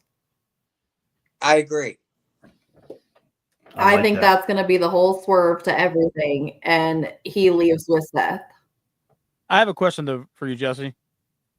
How do you think it goes down though? The finish. How do you think the finish goes? If that's what you think is going to end up happening, I know that I don't want. I know that's a convoluted question. I've stepped away for like a minute and a half, so I'll let while Jesse answers that, I'll be right back. I don't know how the finish goes down. I definitely think Punk is taking the pin. I think Punk is taking the pin for sure. And I think it's something that is going to go down while while Roman is outside the ring, incapacitated one way or another, and can't get involved. Roman has to be taken out of the equation. Either way, for either Phil to win or for Seth to win, Roman has to be taken out of the equation in one way or another. Where via bloodline, Solo Sikoa comes and does some stupid shit and they reignite that back again, or whatever may be. But Roman has to be taken out in order for one of the other two to win. That might be your one, too. Oh, You know what I'm saying? interesting. Win. Okay. Always been a company man. You know what I mean? Stay with the company, do whatever it takes for the company, do the company, you know, that's always been basically his role. You know what I'm saying? How he's always been underneath Triple H's arm and everything like that. And that's been his whole heat aspect. So maybe that's what's going to happen. John. Right there, and Rock comes out, does that, boom. Somebody turns on Punk real quick. Dwayne thinks the one is going to be Seth. Ooh. From the company gimmick. Ooh. Okay. Seth has always been a company man too. Hey? Even the stuff he did with Triple H. Yeah. There's always a plan. He was just talking about while you were off screen. Yeah. Ooh. I love you, Dwayne. I love it. You get that wrestling mind. I love it. I'm with you on that. I see that. Seth has always been the guy to, hey, I didn't sell out, man. Hey, listen, I'm here, baby. I got paid. I'm doing it for the company. I'm doing it for the company. Yes. Okay, how many times has Seth said, I got to take you out? We could have taken you out. He looks at Roman and goes, I had to do this because you aligned yourself with him. I know the choice. I had to go with The Rock. Oh, my. Oh, man. This is what's best for business. Dwayne just blew it up on the pod. I'm cutting that short. I'm putting it up on YouTube. You probably just let the cat out. That's such a great take. Yes. So if he does, though, does Paul go with him or does Paul stay with somebody else? Does Paul walk out? Does Paul go with him? And it's Paul Rock? I think Paul disappears. Yeah, that's how they do it. Paul disappears. Yeah. I think Paul will disappear. And I know this is a little bit of like a prediction down the line. I think Paul resurfaces with Braun Breaker. Oh. Yes. Those breadcrumbs are out there. Yes. He loves himself some Braun. I think Braun's the next Paul Heyman guy. If that's the direction that they go. I like Jesse's prediction though, with Seth walking out with Paul. I mean, I think that just kind of adds layers to it to where you can kind of like, I think the Jesse's prediction also sets aside Seth, Roman, and Punk from the main event scene for championships, at least for another couple months. You know, so then you can have, you can let Jay breathe this champion if he gets crowned. You can let Cena get his heel run as a champion in, and you don't have those three marquee names because they're too busy fighting with each other. So you could go a whole bunch of different directions. You start playing the shell game a little bit. Start moving things around. You know, Triple H says, "Oh, I got these guys over here. They're quasi main eventers," and he can quash that feud if somebody gets hurt, and that's like his bench, his active bench, to where he's giving them TV time with a mic, but they're not going to be wrestling a whole lot in between that. They might do a couple fights where security breaks them up like they normally do, but That can last into the summer without putting any of them in the title scene. Yep. Yes, it And can. I say it a lot too on the shows, and I'm not just saying this because I'm going, but like I'm going to SummerSlam night 2. Very excited for it. And I've told Jesse and Big Mike too. This is the first 2-night SummerSlam. So I can tell you that the cards, what we're seeing that happens this weekend, and the Money in the Bank winner, the King of the Ring, they're going to go big for this SummerSlam because it's the first 2-nighter. Those 2 nights are going to slap. So the matches we're going to see are going to be awesome. So all the stuff we're alluding to, I think a lot of that, you're going to see a lot of that in August when they're at MetLife, because they're going to definitely want to do something big for the first 2 night of SummerSlam. So that's exciting. I'm pumped for it. So, all right. So that's night 1. Plenty of other stuff going on. Night 2, we'll start over with the women. Io Sky, Bianca Belair, and Rhea Ripley fighting for the World Women's Championship over on Raw. This for a long time. Bianca Belair got her shot, won, and she was going to be taking on Io Sky after she beat Rhea. But Rhea signed a piece of paper and said, "No, I'm in this too. Don't forget about me." So it is a triple threat match with these 3 women. All 3 are great in their own right. You put them in the same ring, gonna be fire. I might be going on a limb here. I love all 3. I love me some Io Sky. Probably one of the better themes right now going in WWE as far as music. Rhea Ripley is an enigma in the women's division. Bianca Belair has shown time after time that she can, when the lights are bright, she's there when the bell rings. I really feel like it would just be, looking at the way she won the belt, I just don't think, I can't see her as being a stepping stone. And I think the person that's being forgot about the most, and maybe being done intentionally by adding Rhea back, we talk about why do we do this? I really think Io Sky walks out of WrestleMania the women's champion for Raw. Does she give it up the next night? The 2 women go, they do some weird stuff? Maybe. I just don't think, it's just such a disservice. And Io is great. And it's like she's like an okay champion. You're like, oh. Yeah, on the mic, we get it. She's not the greatest. She does the Japanese stuff, but she can wrestle, man. She can go. Oh yeah. And the pie face, the blatant, and it's being shown. Like, we keep going back to Bianca and Rhea. We keep going back to the 2 non-champions. And this is why Io walked out. She's like, I'm walking, I'm kicking her in the back. I'm taking my belt. I'll see you 2 at Mania. I'm done with this shit.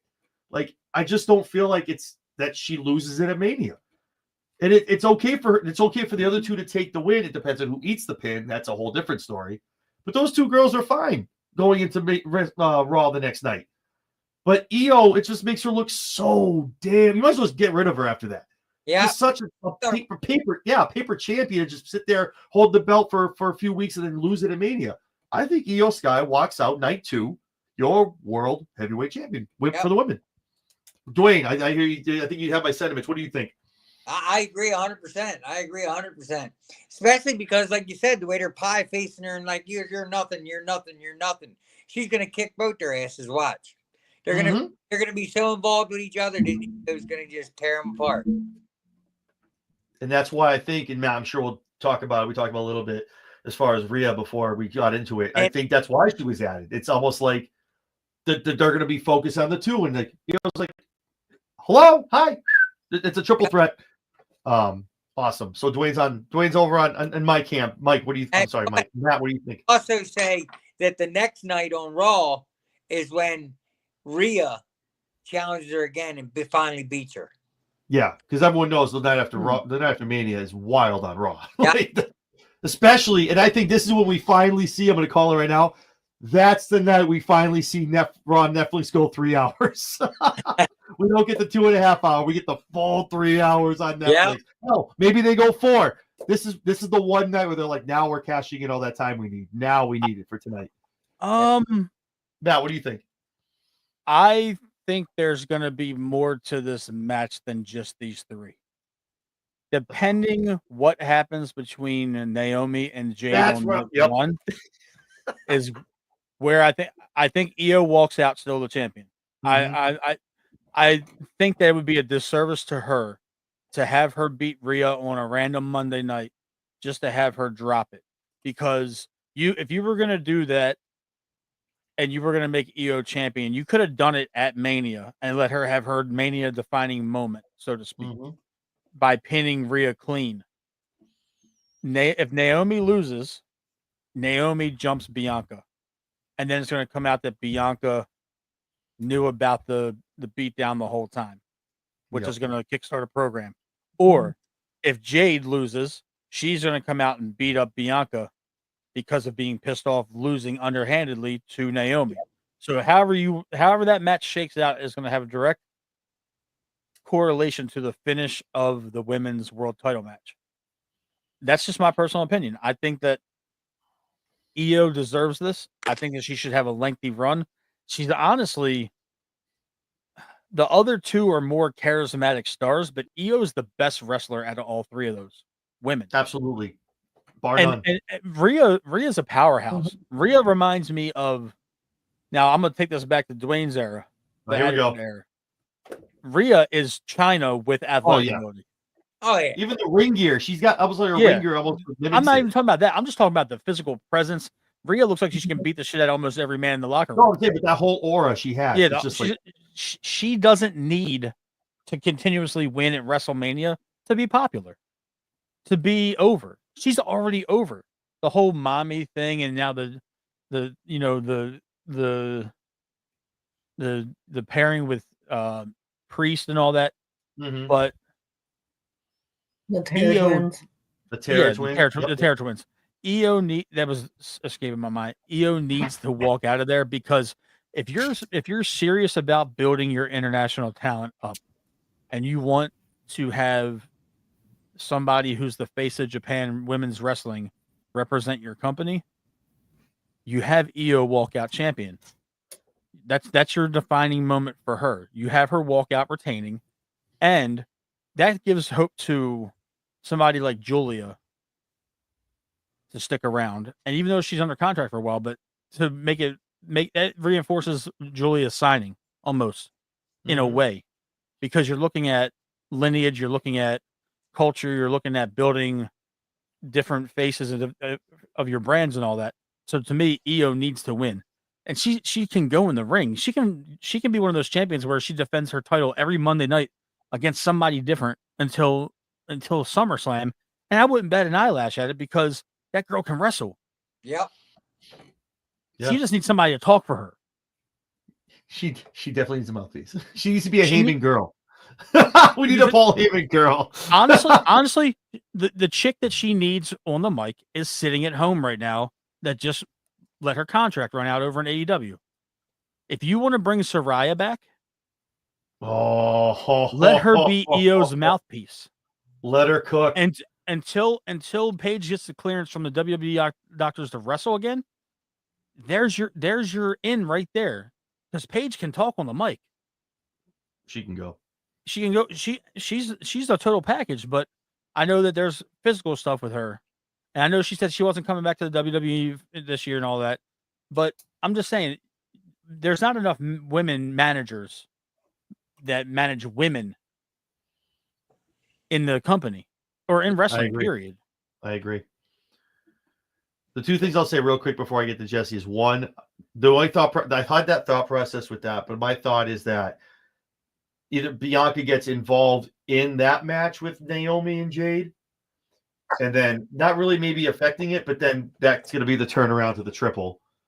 But the second thing, you just hit the nail on the head too. I think maybe if Io does retain, right, you come out of a triple threat with these two powerhouses and you're walking out, maybe, just maybe, Julia and Io look at SummerSlam. Oh, Julia gets the call. You know what I mean? Maybe that is the gateway. Maybe that's where we go with this.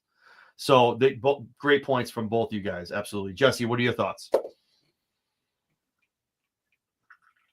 Originally I thought that Bianca was going to walk out with this, but the more and more I thought about it, I think Io is actually going to take this one.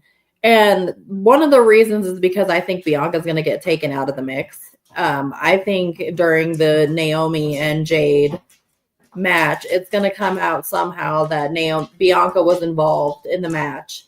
And I think that Jade is going to come after Bianca during the match and take her out of the match. And I think that Io is going to pin Rhea clean. because everybody, like everybody has already said, they've been pretending that Io isn't around. They've been giving her the pie face. They've been acting like she doesn't exist, like she doesn't fucking matter, like she's not a factor. And it's just this card between Bianca and Rhea because they're the ones that are going after each other. So I think 100% that Io Sky needs to come out with this win. Awesome. All right. So I think we're all on Team Io here. Awesome. I love it. Hey guys, I have to call it a night. I'm sorry. All good, Dwayne. Yeah. All good, man. All Hey, right, listen. let's get together again, man. Really, let's do this again. I'm sorry about the delay. I would have been here another 45 minutes longer if I wouldn't have been delayed. No, hey, listen. Totally cool. No sweat. All good, man. We just a couple times we met. Dude, it's all good. All gravy. But before you leave, just so everyone knows, where can everyone, I know Matt talked about the rest of the school real quick. Where can everyone find you and find out about the rest of the school as well? Well, the wrestling school is down right now. Is going to be opening very soon again. We are trying to get a big enough building that we can hold 300 to 500 people in.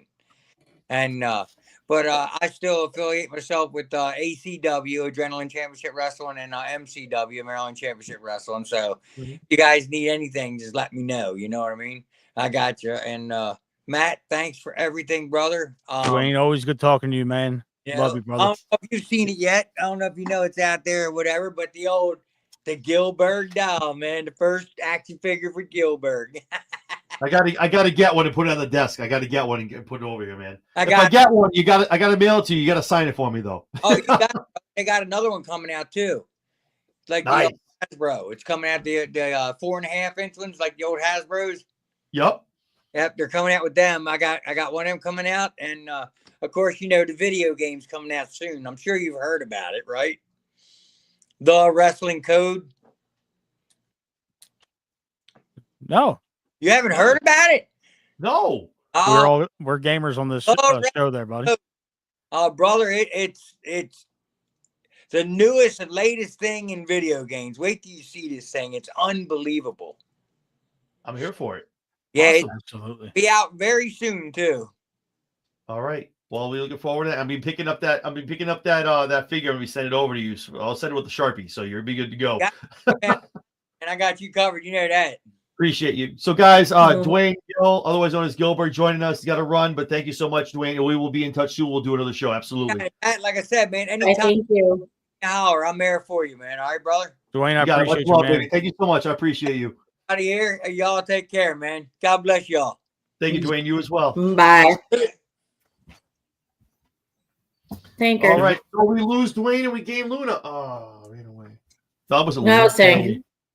Oh, okay. That was Tank. Come here. All right, so Tank, for those that don't know that are watching, first of all, thank you so much everyone watching right now on X and on YouTube, whether it's on my stream, on Jesse B's, or on Matt's. Thank you so much, guys. We appreciate it. It's a big time of year for wrestling, for WrestleMania. Appreciate you guys taking the time watching us, spending a couple hours with us talking about Mania. Thank you again to Dwayne Gill, otherwise known as Gillberg from the Attitude Era, jumping in, some stuff going on with work. But hey, listen, the man is amazing, cool guy, and we'll have him back on, absolutely. I can definitely tell you this.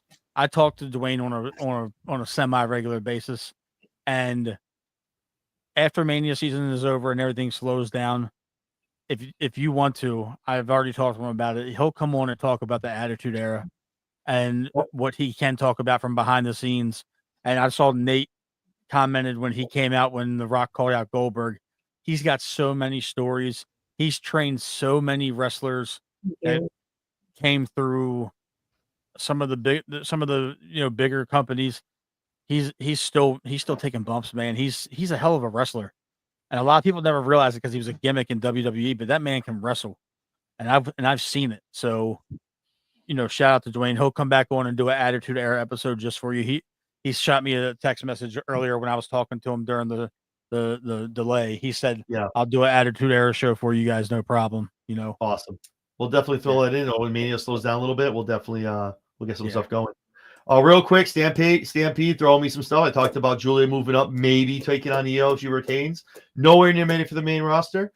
But yeah, again, I think we all talk about this. Whether you're from New Japan, whether you're overseas, whether you're from AEW, whether you're from TNA, WWE does it a certain way, and they like it the way that they like it done that way. So definitely something to think about. But Julia is definitely putting in the work. Like you could see it in the ring. For the time she was there, obviously she had to step away for her injury, but I think she's definitely going to pick it up. I'm excited. I think. Go ahead. I'm sorry. I'm so sorry, John. I didn't mean to cut you off. No, but it's a delay on all three of us. Don't worry about it. Yeah. Julia seems like out of all 6 of the women that I mentioned earlier in NXT, it seems like she's the one that is having the most trouble adapting to the WWE way.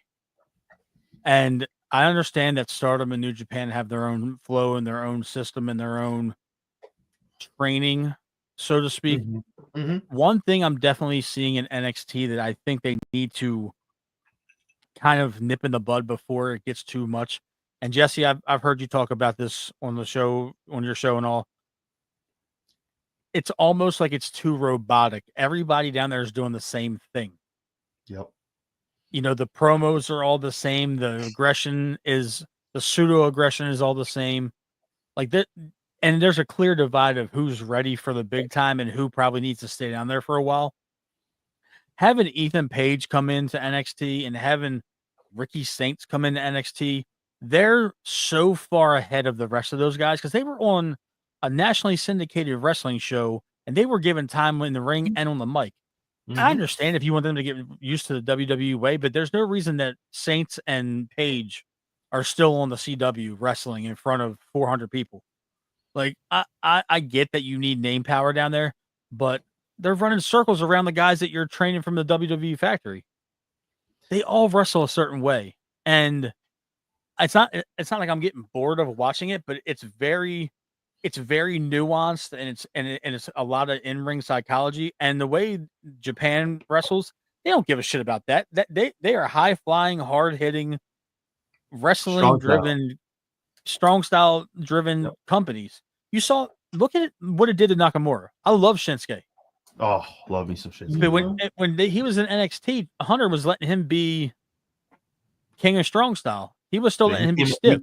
He came up, and it was like, what? And then he got that. Then he got hit with Vince, and now it's too late in the game to save him because Nakamura's over 40 years old now. Yeah, but I'm not to veer off of WrestleMania, but Julia might not be up for a while, and that's just because she looks like she's still unsure in her head. Jordan Grace is adapting very well, and so is Stephanie Vaquer. She's going to be up soon if she doesn't have an extended run as women's champion down there. Yeah.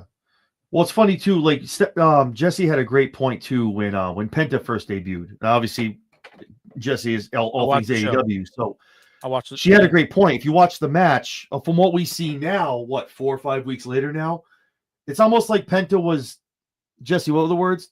He had a leash. He was held back. Like they were like, go do some moves, but don't go too much. To that point of what you just made, Matt. Julia is like, I'm gonna smash the shit out of this chick, and like, whoa, no, you can't wrestle like that. You got to pull it back. And Julia, and I think those are the things that Julia's like, wait, so watered down. So, yeah, exactly. You want me to like tone it down? What I've been doing over here? Isn't that why you signed me? Because I smash these girls, and now you want me to just kind of play some acrobatic shit with them, and then I get my finisher? Like, yeah, but I think it tells a lot, especially that as soon as you said that, it reminded me what Jesse said about Penta.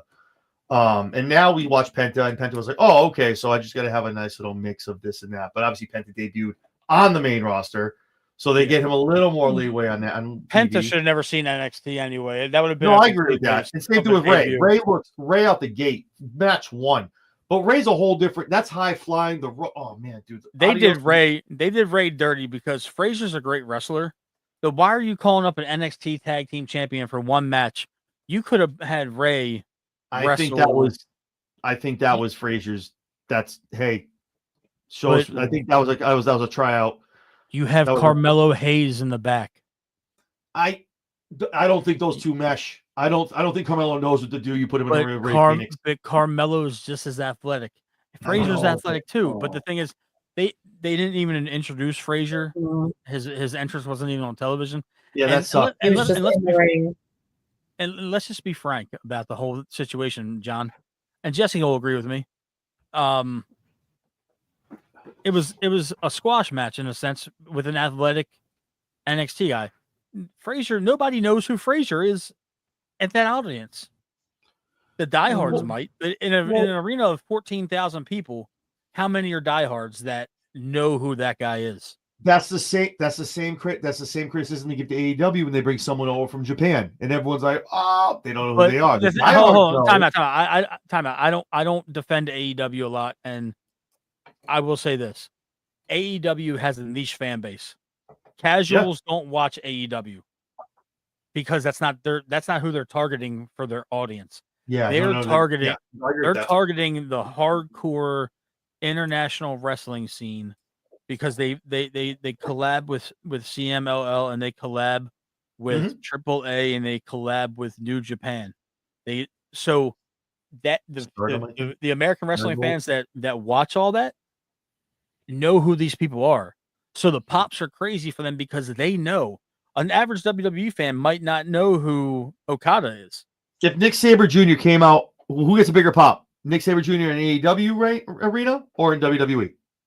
AEW all day. AEW all day. Exactly. Zack Saber's one of the most.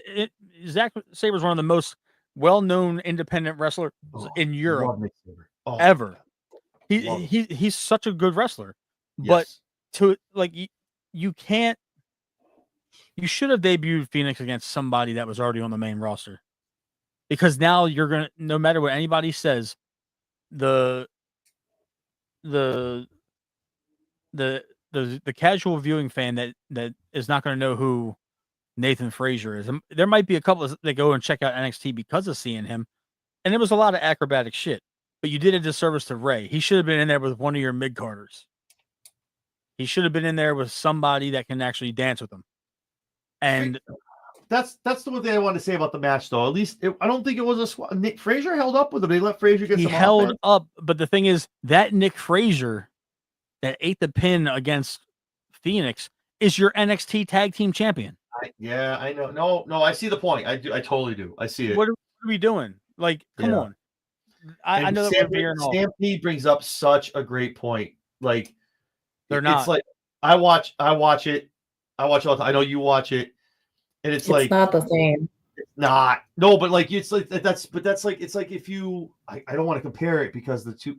It's like watching Collision and not watching, but it's different because it's not the same. It's a developed, you know what I mean? It's a third brand, like Collision, Dynamite. You vibe with the both. So, but it's like that's the biggest thing. I think the problem with calling people up is, and I think that's the disconnect that Paul and Sean need to sit down and be like, how do we connect these two?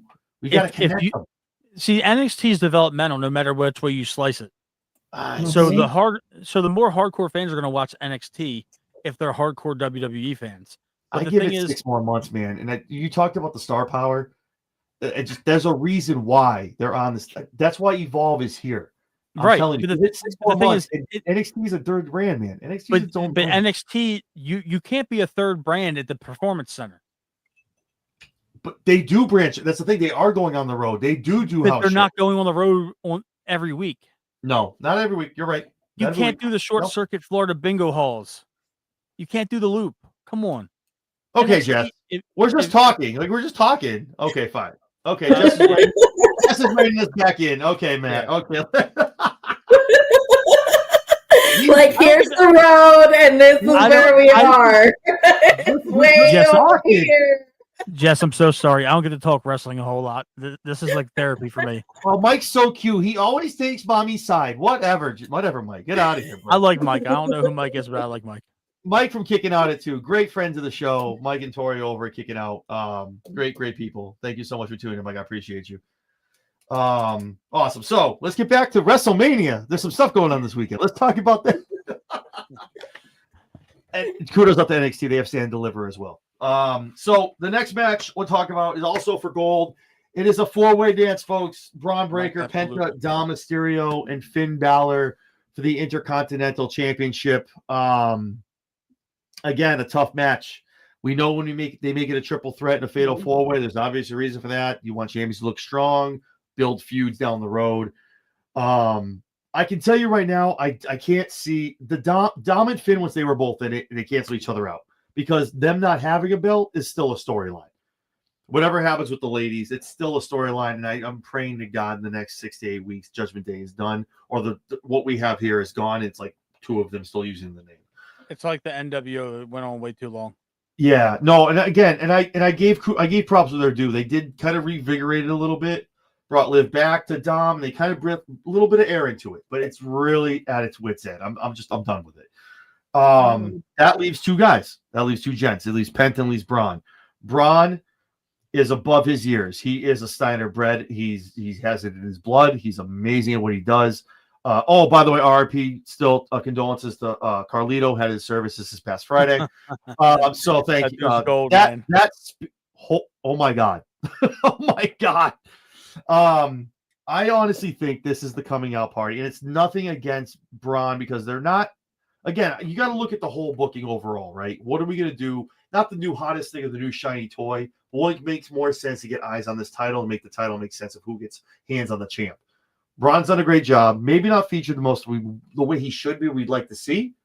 I think this is where you have the coming out party for Penta. Penta takes the belt again. 4 dudes. So Braun doesn't look weak in the least if something happens with the 2 of those guys doing something to Braun.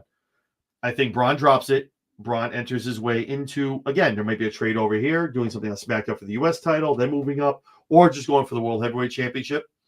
But I think Penta walks out, your Intercontinental Championship, not because he's a new guy on campus, not because he's the new flashy name, but I think he can take it, defend it, and it's a lot of new opponents to get the title eyes on that. So that's my opinion. Penta walks out, Intercontinental Champion. Jesse, what are your thoughts? I'm going to go a different way with this one, honestly. And I think that I'm going to go with Finn Balor on this one. And I honestly think that Finn pins Dom. And so that they keep Braun and they keep Penta looking strong. Neither one of them eat the pin, but they can elevate Finn. See, I've got the opposite going there, Michael. They can elevate Finn here by having him pin Dom. That will break up the Judgment Day, fucking dissolve the Judgment Day shit, end stuff with Dom and Finn. And then that still keeps Braun and Penta looking strong because neither one of them took the L. Wow. I feel like are these all Sped Rock like bot accounts? Everyone here with the Dom love. Like, no offense to Dom. No, Mike, Matt. Why are you calling you Mike? Because you've been reading Mike's comments. It's okay. It's 40. That's what. Thank you. Thank you. You're fine. You're fine. No, so I just think Dom the whole again when I give predictions, and this is why I like these prediction shows that we do is I look how I would book it, and I would look how we look long term. Dom winning is a sexy pick. Oh, it makes sense. Dissension, this and that. Jesse has a great point. Finn winning that on the opposite side of that. Now it's Finn literally sat there everyone says you're weak. You can't win the big one. You suck. That's not me saying that. It's not me. That's everyone else saying that. Don't worry though. But that's even more so where everyone hates Finn and he's out. Dom winning, it's just like now it's just and Liv and the whole thing. Like I agree with Jesse. Like the dissension needs to happen. If they go that route with one of the 2 of them winning, Finn needs to win. Matt, what do you think? I agree with Mike. I think that Dom wins and gets the pin on Finn because, like I told you earlier, I've been paying attention to a lot of this and the little tidbits. There's been more and more visual representation of the demon in their segments. Absolutely. Backstage. Yep. So Dom wins. He pins Finn. There's a struggle for leadership within that group. Finn will branch off. We get an iteration of the last NXT Finn.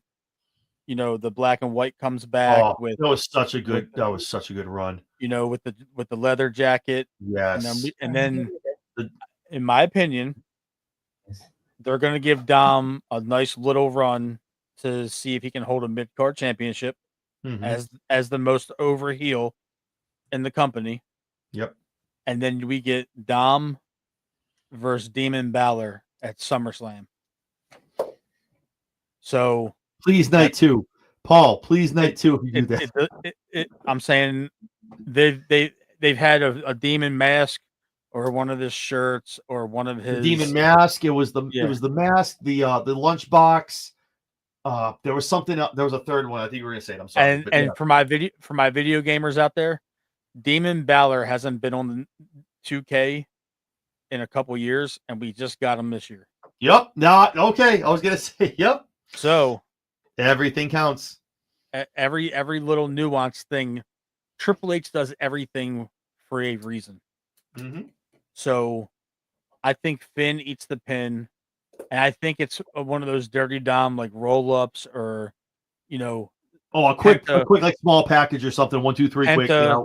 Penta hits him with, the one of his signatures, or Braun spears him into oblivion, and then Dom comes in and kicks him out of the ring real quick and hits the cover for the 3. Did you just use Liv's finisher talking about Dom? That was awesome. If you didn't plan that was awesome. It was totally unplanned, but that was awesome. Totally unplanned. But I think that this is an opportunity that the company can take to let Dom truly lead Judgment Day to its demise, while everybody can kind of sift off, because eventually we're going to get JD and Carlito being in the tag division, because both of those JD back in the ring, man. Can't wait. Liv and Raquel can go do their own thing in the women's division and still kind of be pseudo tied to Dom. I've seen some theories out there that Liv turns on Dom and aligns with Finn.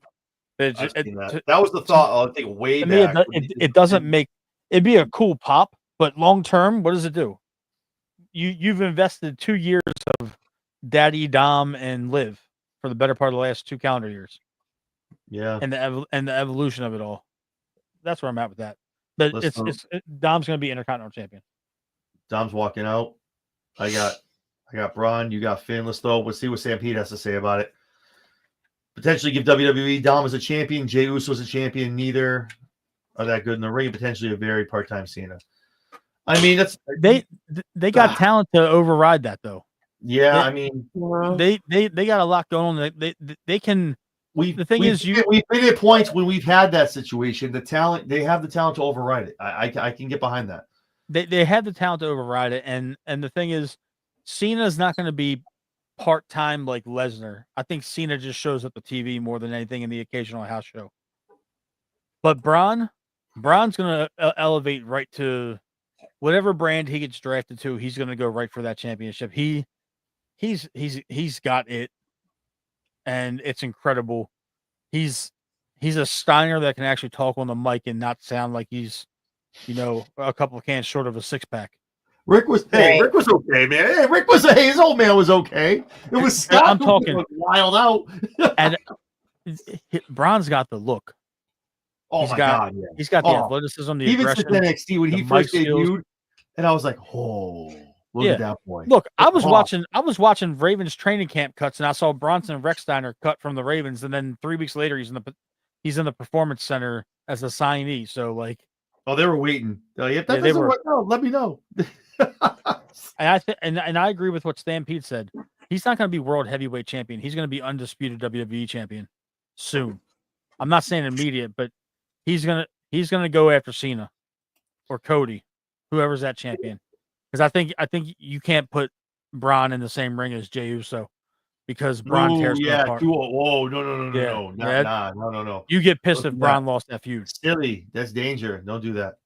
Because both Cena and Cody are both high enough up on the card to where they're both high enough up on the card to where Braun losing wouldn't be detrimental.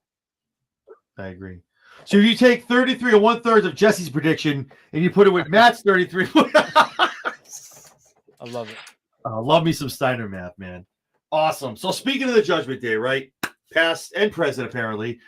Damian Priest in a match that we knew was going to get inked, taking on Drew McIntyre in a Sin City street fight. QT. I feel bad for both these men that this is what they got on the card. I like the match. The fact that this is what it is wild to me. The fact that we got Pirate McIntyre walking around, and that's what happens when you use real glass. I think this is the time The bitching, the complaining. This isn't the time. I think Drew gets the win here, and Damien's okay. I know he's got his ass kicked on the show by Drew these past couple weeks, and usually if you take that treatment, you get the dub. Drew. What was Drew's last tweet? Everyone's a gangster till a true gangster walks in. Damien doing a great job of selling the moves, selling the future shock on the stairs this past Friday. I just think the L's need to stop for Drew. I think there's a point where we get it. It's the shtick. Okay. No. There needs to be a W here. There needs to be a win. And Priest, again, someone who's long in the tooth, has a couple more manias. Drew does too. I just think this time, this point, with everything that Drew has had to eat, and as much as he's cooked this past year, I just think this match is a little under what he should be getting. But you get what you get. You don't get upset. You go out there, you perform 100%. I think Drew McIntyre gets the win here. The fact it's a street fight, Drew can do anything he needs to. I think we see tacks, whatever, tables, chairs, sinks, you name it. They bring out fire extinguishers. I think you see Drew McIntyre walk away here with a W against Damian Priest at WrestleMania. Jesse, what are your thoughts? I'm actually going to go with Damien on this match. I think I just would rather see Damian Priest win. So that's my rhyme and reason for going for it, to be perfectly honest. Drew McIntyre has lost appeal to me just with the constant bitching and the whining and the moaning and the just turning into a little bitch. It's just so tired of listening to it. So I really would like to see Priest go over in this match. I know it'll just perpetuate more whining from Drew, but I would like to see Priest go over here. Awesome. So we got Priest, we got Drew. You're the tiebreaker. What do you got, Matt? I have an unpopular opinion. I think this is the bathroom break match for a lot of people. Ooh. I like both of these guys, but I think they've both been done a disservice. And I think that it comes from the fact that creative couldn't come up with anything for either one of these guys. You've completely separated Damien from Judgment Day for the most part, and you've completely separated Drew McIntyre from Seth and Punk. And we called this at the Royal Rumble preview show that there was going to be feuds that were started in the Rumble match, and that was the one that was clear as day once it happened. Like, oh, we know this is now where they're going. Mm-hmm. I agree with Jesse. I think that the constant bitching and moaning is getting to be a little much. Dare I say McIntyre's getting a little stale. Mm-hmm. You know, the sword gimmick was around for a while, and then he was in the main event picture for a while. McIntyre's one of those guys on the men's side where he's had his time. He was the it guy for a while. He beat Lesnar at Mania. Or Drew McIntyre. Yeah. I don't even like I want Priest to win, but I think they're gonna give it to McIntyre. I think Priest needs it more than McIntyre, but they gotta keep McIntyre happy, so they're gonna give him a Mania win at the expense of Priest. And for all that Priest has done in the last 4 years, between his work with Bad Bunny at the pay-per-views and doing the gimmick hardcore match with him and putting him over, and then the whole Judgment Day thing, you know, the early iteration with Edge all the way to now, you know, post Judgment Day, he deserves a marquee win in Mania against McIntyre, but it's going to be McIntyre because whether the company thinks he's main event material, he's one of those guys that they can let go and be like, okay, I see McIntyre the same way I see Bobby Lashley. Hey. It's whoa. What do you mean? What do you mean? Explain that. Wait, whoa. No. It's not a negative thing. McIntyre. Be right back. He's okay in the ring. I think he's not much better than Sheamus in ring to me. Drew? Yeah. Okay. I mean, I'm all right. he's I good don't on know. he's good on the mic. He's fantastic on the social media part. Oh, so he cooks. But the thing is, when you look at this roster from mid card to the very tippy top, Mhm. where does McIntyre really fall in? Yeah. You got Braun on the edge of stardom. You've got Roman still hanging around. You got Cody, who's your face of your company. You've still got Rollins. You've still got AJ Styles hanging around. You got all these different names. But where does McIntyre fit with all that? Right. You're not going to make him a champion with everything you got going on right now in your title scene. Jey Uso, Gunther, Yeah. you know, and to me, McIntyre is better than a lot of those guys in the ring, but it's the same, you know, he hasn't really evolved in ring. I know he's getting older too. So to me, he's getting the Lashley treatment right now. They're pacifying him because they don't want to deal with him. And then when Yeah, it's time for him to, they also just inked him to a 4-year deal like 6 months ago. I know that, and I agree with what Stampede said. He's a better in-ring talent than Lashley. I'm just saying they're both in that same age range. They're both in that same card standing at different points over the last couple of years. I'm not downplaying McIntyre. I just don't think that he values himself higher than probably what the company does. And this feud's doing nothing for either one of them. And I agree with Jesse. I want to see. I'm picking McIntyre, but my heart tells me I want Priest. I agree with both of those. And so it's one of the and the thing too is I think with this new regime, right? We got to understand when you were rolling with VKM, right? It was, I'm not saying it was a favoritism thing. Okay, maybe I am, but I feel like a lot of people sign these contracts, the Naomis, the Drews, the Chad Gables, who are now a comedy act, right? Out here in a mask for American Made. You just gave him a huge stable with these hosses, and he's out here in a mask wrestling. What are we doing? I think this new regime is when you sit down at the table, they look and go, look, right now, the end is going to justify the means. We're bringing you on. We're going to pay you what you're worth. This is what we want to do. And I feel like in those, I know a lot of people on the IWC are like, oh, justice for so-and-so. They're doing someone dirty. They're burying them. I think it's very, very upfront with Nick Khan and Paul Levesque. When you sit down in these contracts, they go, look, this is what we see for the next 18 to 24 months. It's not now, okay? But next WrestleMania, we're going to need X. And this is where that's why I think you see these people going out and doing things that might be before you're like, oh, they're humiliating them. They're going along. They know what the plan is. Naomi, I'm sure when she came back, I was like, oh my God, how can you use her like this? Now look at her. Main event match against Jade Cargill in this storyline. You have to, and I hate to use, what do the kids say these days? You got to let them cook. I hate to use the coin and you overuse it, but you have to understand that when they're sitting down talking about these things, you don't think you're like, Drew, listen, you and Punk are fire. You're killing it. The game's awesome. Your merch is fire.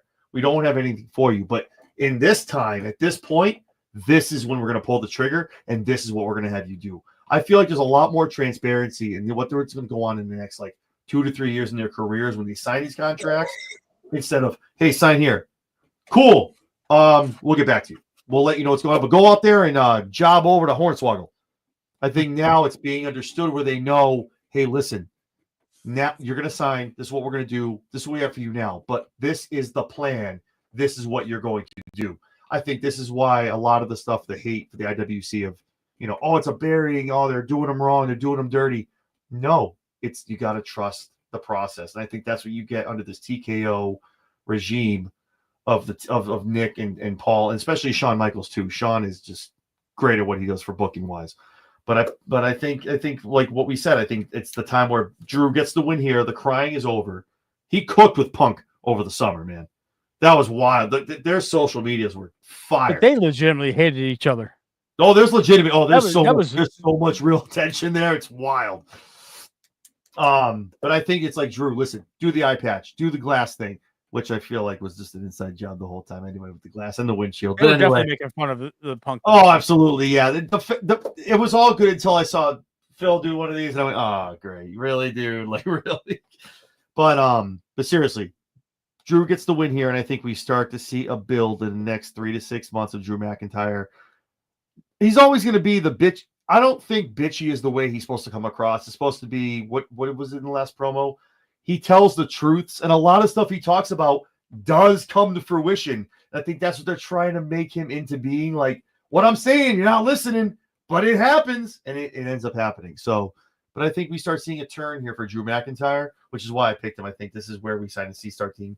Maybe, again, hate to keep pointing out this one, PLE, but SummerSlam might be where we start seeing these kind of things happen. So, all right, so we got a Drew, and we got a Priest. Awesome. Yeah, that was so tough for me because I agree with everything Jesse said. I love Damian Priest. I couldn't wait for him to get out of Judgment Day. I couldn't wait. And then when he got to that, the Terror Twins, I'm like, okay. And now he's this. I'm like, that's why I said I feel bad kind of for both gents.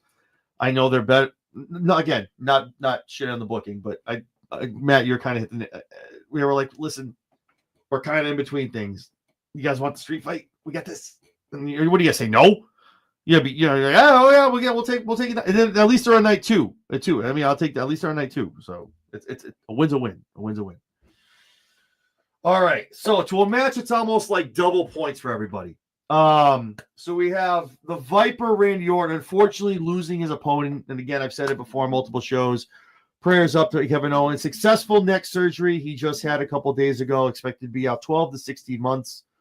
Hopefully he does get back in a ring, WWE, any ring for that matter. Hopefully he's able to continue doing what he does because Kevin Steen, Kevin Owens, whatever you want to call him, is amazing at what he does, an amazing character and athlete. But unfortunately, with that happening, Randy's left without an opponent. So we almost have the Seth Rollins Open Challenge now. We had it about, was it 2 years ago? 3 years ago? 3 years ago. Randy doesn't know who he's facing. We had some teases on Friday. Maybe it's Solo. Maybe it's Tama. I don't think so. I got to go with it. I've said it before. Jesse knows I talked about it as soon as he was released and his contract ran up. I think none other than we've seen the vignettes on Friday nights. None other than one Aleister Black or whatever you want to call him makes his debut back with the company, and that's going to be against Randy Orton. Not saying this is the plan all along, but with that happening, I'm sure that was the immediate sliding of, listen, this is what we can do. With that being said, I think Aleister puts Randy down, gets the 1-2. There's no you have a return and you lose. But I think Aleister Black makes his return. Orton obviously takes an L here. But I think we all win if Aleister does come back under the current regime, being booked the proper way. Not as some weird vampire, but more so what Tony did over in AEW. And Malachi had a lot of say in his creative stuff too. But book him in a hybrid of Aleister and Malachi. I'm here for it. I think it's great for TV, great on Friday nights. So that's why I think he's going to debut against Randy. It's going to be some Aleister Black. Jesse, what do you think? Makes sense. It definitely makes sense. I don't know who it's going to be. I haven't really thought about it a whole lot, but that makes sense with the vignettes. They're getting more intense. They're getting more frequent leading up to this. So it definitely could potentially be Aleister. Cool. Matt? I was really hoping that they would let Nick Aldis get in the ring.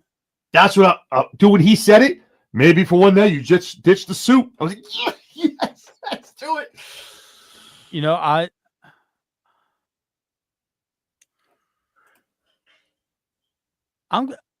if there's going to be anybody that's coming back, and if it is Aleister,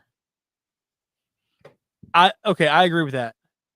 Or you bring back the other person that you signed that left for AEW and now came back. Is this a spot where you bring Miro back? Oh, and I really wish he could be Miro because I loved that gimmick. The Redeemer was such an amazing gimmick on AEW.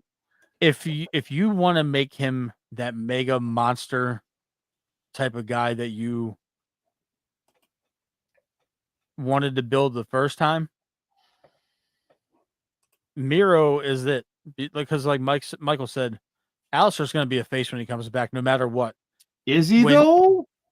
No, he could be listed as a heel all he wants. Yeah, I know. On People would paper, be happy to come back. Yeah, but when that music hits and the cranking sound in the arena goes, and you see him come off that lift, and you hear the music hit, people are going to go crazy. He had one of the best entrances in the entire company overall before they changed it. They can do that eventually, but the thing is, Randy's been talking about hearing voices again, and if you want to go down the Redeemer route, you could save Randy from himself. And I think Miro's going to get a face pop, but he's going to be a face until he goes down there and kicks the shit out of Randy Orton for 5 or 10 minutes. Yeah, that's true. Yeah. You know what I'm saying? No, it makes sense. I mean, that's just either, Michael's could be spot on, but if you're going to bring either one of them back, it's got to be Miro. It's just the vignettes, and again, like they don't do anything, but it's again, Paul. These guys read the dirt sheets. Everyone knows he's a free agent. These guys are free agents, so we're not going to hide around. Like, how blatant was Ray Phoenix's vignettes? Holy shit! Like, we knew he was coming. coming. Put his face under the whole time. Like, Jesus! Like, we knew he was coming. Oh yeah, dude, that's what I'm saying. So everyone knows Alistair. I wonder if they're gonna keep calling him that. Or you do something outside the box and you bring that kid up from NXT that they're comparing to Randy. Miles Bourne. Is that his name? Yeah. No, but isn't he in the Is he in the new? He's in the new stable, isn't he? Doesn't matter. I mean, yeah. Well, no. They've interacted on Twitter, but I know, but and I think we're in Dark State. I mean, if I'm wrong, I think I'm thinking about the right guy. Maybe I'm not. Stampede's gonna jump in any second now. Wait for it. But I think that's the right guy. Maybe I'm wrong. I think it's just going to be some sort of. I don't know if I don't. Obviously, Tony's smart. He has all the names trademarked, so he can't come back as Malachi. But I mean, just same thing with Miro, man. I really wish it could be Miro and not this Rusev shit. Because all I'm saying is, when I pray at night, I know it was a cool gimmick and it sold a lot of shirts. Please stay away from Rusev Day. Please, like don't do that. Don't do that. That moment, if the Rusev went, yeah, I'm not the Russian enforcer. I'm just a fucking song now. Cool. Okay, great. You know what I mean? But yeah. Anyway, but I think it's out. Yeah. So Alistair, and you have Rusev. Yes. Rusev. Okay. Awesome. Who's this? You could. He loses a stand deliver, and he's like, you know what? I'm shooting my shot. Or he wins at stand and deliver, and he shows up at Mania. Ooh, that is a good call. Everyone's already talking about with him. Do we get CJ? I don't think we get CJ back. She's done too much stuff with the OnlyFans to where I think they're going to stay away from that for a while. She's making a great living. I'm not judging it. Make your money how you want. Make your money how you want. But if you bring it back, Lana. There's no Stampede, bro. Bingo. He's right. Nail on the head. Because if you're gonna let CJ back in the company, you might as well offer Mandy a chance to come back. Mandy, bring her back. Exactly. Yeah. Awesome. So she's ran her mouth too much to be invited back, I think. Oh, I agree with you completely. That's a good point. She's especially lately. She's ran her checks. She's been writing checks that her ass can't cash with her mouth for weeks. Nope. I agree wholeheartedly with that. Like, dude, the whole double stamp. They made you shut up. Nobody would know who you were if it wasn't for them. So stop acting like you were God's gift to wrestling, sweetheart. Otis can't wait to have her back. His little peach. So we have Orton, we have a TBD. Apparently it's Alistair Black or Miro. Either one I'll be very welcome to see back on WWE television. Not that they didn't have good runs where they were. What was that? And it could be neither. Yeah, I was gonna say it could be an NXT call. Maybe it's someone we're not even talking about. So I'm excited for. I like when they do these little things, and it kind of adds to the allure of the match. Joe Hendry. Yes. and just have Orton just tear him apart. Fantasy booking. but I Screw up think- his shoulder even more. Like, dude, what are you doing? Yeah. Stop. Leave the TNA champion alone, bro. So after that, we go to a match. I don't know why it's on WrestleMania. No offense to either one of these gents, but I'm just like, this is definitely the notoriety. If it's in your my contract, you need to put me on one of these matches. AJ Styles and Logan Paul. I like the feud. I'm okay with the feud. I get it. I get the whole thing going back and forth. This is literally getting Logan Paul on WrestleMania. And I'm just not. Logan takes a spot. When it makes sense, I get it. Royal Rumble, Elimination Chamber, King of the Ring, Money in the Bank. I get it. There's other gents, and you can. Okay. We're taking a spot away. We talk about tag team championships not being defended on night 2, or any night for that matter. Women's mid-card championships not being defended on this. But Logan Paul has a match, though. So I'm glad on Impulsive we can talk about how he's on Mania. Again, no hate to Logan Paul, one of the best to do it as far as a coming over. Karrion Kross said it best.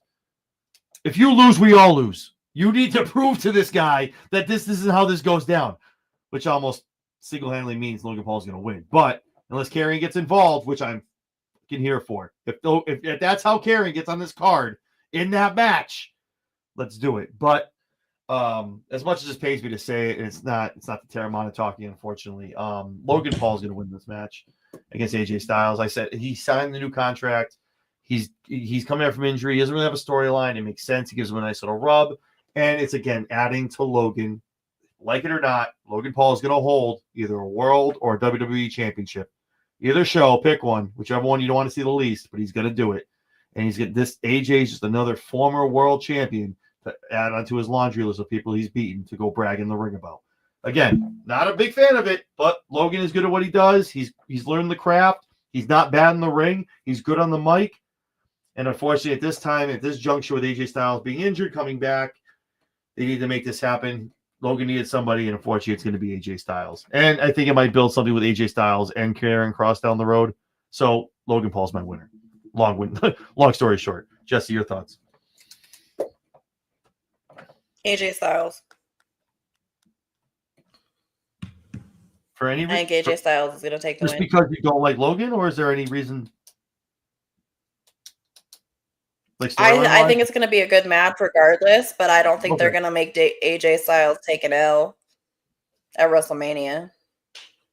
I agree. Okay, And I'm not an AJ Styles fan, so cool. I agree simply because he put over Jericho when he first got here. Like his Yeah. first Mania match, Yeah. he put Jericho over.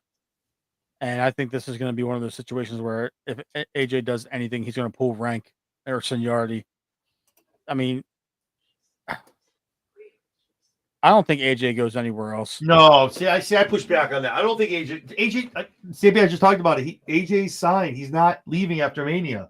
I don't think he. But even if he had the opportunity to, I think he retires and goes to the Performance Center before he goes anywhere else, unless it's the final TNA run. But I could see that happening. I just think that Logan probably has it in his contract to be at WrestleMania. Yeah. It's probably not in his contract to win at WrestleMania. He's happy being there. He doesn't care if he wins or loses at this point. He's not a full-time wrestler. Well, yes, Kimmy is. Of course. But he's doing a million other things. He's still Right, no. dabbling with his goofball brother, They're doing the doing the boxing bullshit. Paul Americana or whatever, Real Yeah. Amer Paul or whatever. He's still got the prime energy stuff. He's still got it's all conjecture about the contract. Even Right. Thank you, Stampede. even if whether he's under contract or not, Styles is going to get his win. He hasn't had anything thrown his way in a long time. This is going to be it. Mike brings up a good point, and I if you think I have seen it, even with the promos too, it's like Logan's on. It's like the cool is worn off. Now it's a job. Now he's like, fuck, I gotta cut a promo. Now it's like, now it's not fun anymore. I'm not. It's a different grind. It's a different grind. It's the grind. It's the grind. Paul talked about it. It's the grind. mhm. But I agree with Jesse. I'm not the biggest AJ guy in the world, but he deserves it more than Logan. Because Logan's going to disappear right after this. Throw Money in the Bank. Yep. So two Styles and a Logan. All right, awesome. All right, so 2 matches left. We'll start with the ladies first. Liv Morgan, Raquel Rodriguez taking on Lyra Valkyria and Bayley. I'm sorry, the Women's Intercontinental Champion Lyra Valkyria and Bayley for the WWE Women's Tag Team Championships.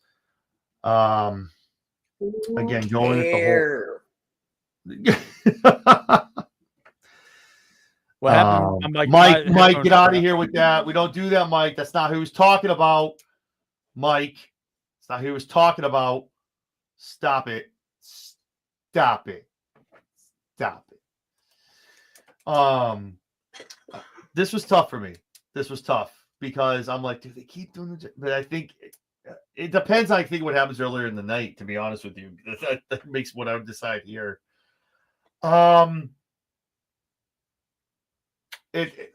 Bayley and Lyra get the win here.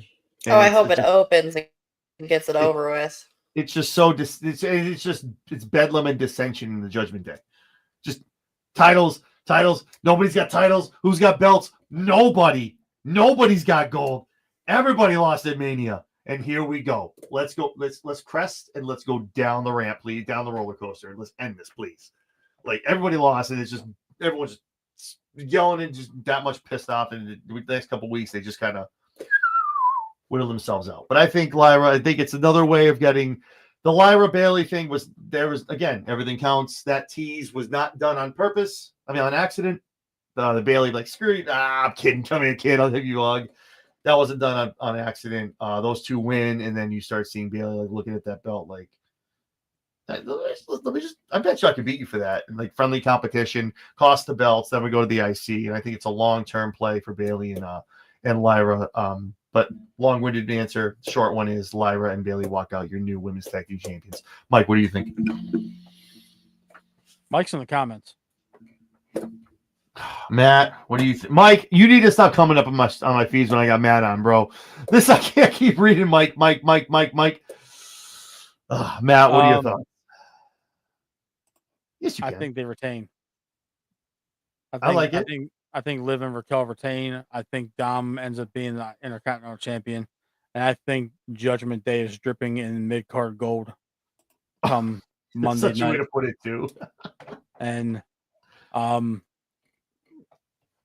doesn't mean there's not going to be dissension. But I think Bayley and Lyra eventually have their own feud. Because that's just a thrown together ragtag tag team. And, there wasn't really much purpose to it. Except for this. Maybe next time. Yeah, no, I agree. It was I don't know if they're okay. I don't know if they're thrown together. There was they had a little bit going on before that. I mean, it just wasn't two like randos.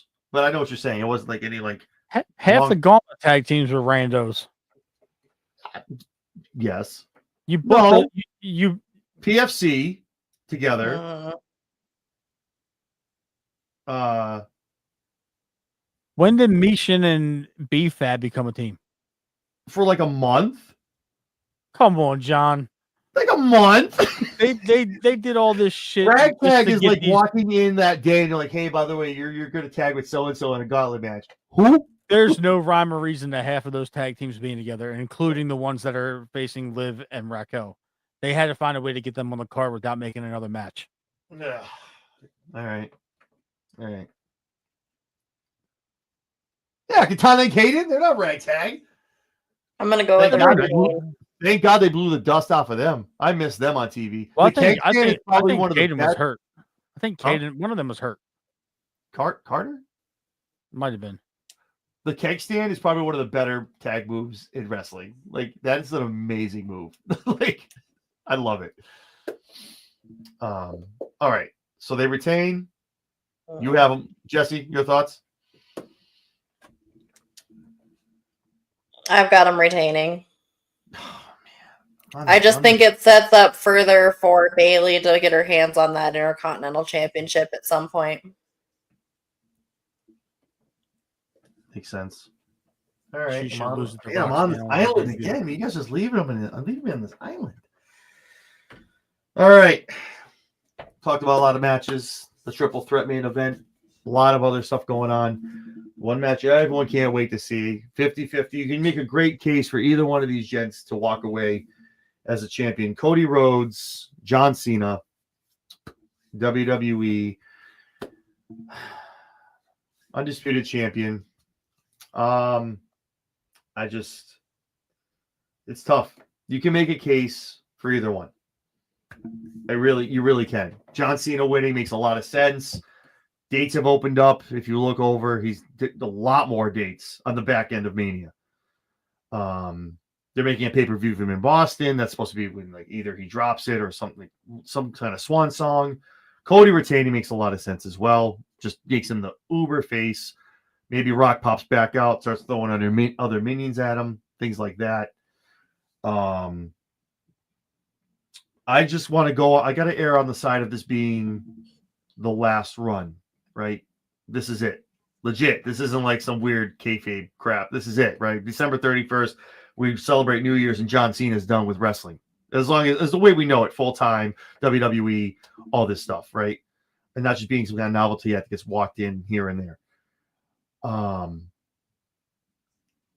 I think John Cena wins here because he has a boatload of dates that have opened up. One, that could be a swerve, but two, the amount of people that could face him if he wins makes sense.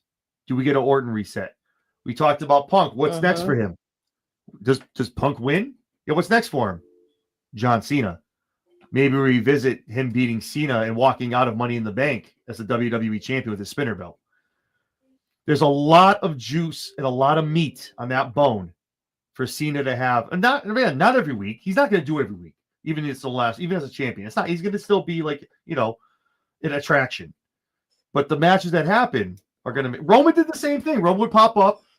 I'll come here when you got me an opponent and show up when they name the opponent, one or two, and then we have the match, the PLE. It makes sense. You have at least 4 or 5 good feuds that juice into this. Realizes the error of his ways. However we get there, the blow off. I use in quotes because here in Boston they're going to be doing a Saturday night main event, or a pay-per-view called Ruthless Aggression. And that's going to be maybe a going away, maybe lay the title on the ground and kind of just give it up. Whatever they're going to do. Cody retaining, and again, we all talked about the beginning of this, right? Cody is a great chaser. Has always been. Cody maybe gets distracted, maybe tries to go for him. Someone gets in his way. Rock gets involved. Roman. There's 1,400 ways you can do it and spread it. If Cena wins and Cody wants to chase him, maybe he has to run the gauntlet and go through, jump hoops, grab the brass rings, and do whatever he has to do. But at the end of the day, best for business, right? But it's the last run.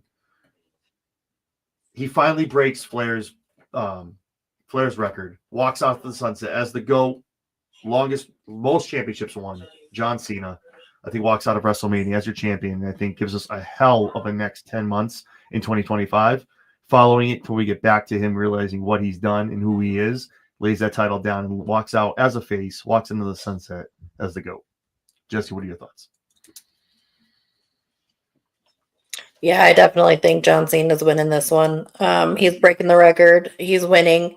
There's no point in the heel turn without him winning. And like you said, there's so many people for him to wrestle over the next few months and get so many things tied up and sewn up and just get things over with, closure on certain things over the next few months as champion. Yeah, and I think this is the first time ever if Cena's champion, if he does walk out of Mania with that belt, this will be the first time ever as him being champion that they've switched places. Orton will be the face, Cena will be the heel, which dives into Orton going after Cena, which we've never seen. It's always been Orton with the voices, Orton with the corporation, whatever it is. And Cena always having to defend and be the good guy. And this is the time where Orton can turn around and go, whoa, wait a minute. What are you doing? That's my thing. No, man. You can't be doing that kind of shit. I'm coming for that belt. So I think, like you said, I think it's tying up a lot of loose ends. I think, honestly, at the end of the day, I think when they started doing this and Cody said no, John was probably like, you know what? This actually is a lot. I think it's dream matches for John. I think John gets to put the bow on the rivalries for him. You know what I mean? So he can be like, "Yep, I did it all." Like, there's nothing left. Like I finished it all. We tied it all up with a bow, and that's it. I'm good to go, and I have no regrets. So, but yeah, that's what but thank you for that's I agree with that as well. Mike, Jesus Christ, Matt, what are your thoughts? Mike, you're banned from the show. I'm telling you. I'm gonna put Mike on my name tag next time. No, don't. Because then I'll start calling you. Cena gets it because, like Jesse said, and I've agreed with Jesse on a lot tonight. No problem in that at all. She's got a great mind for this stuff. The heel turn is pointless if you have Cena lose, because the retirement stretch is going to mean nothing. And I don't believe Cena does the lay the belt down and walk out as champion.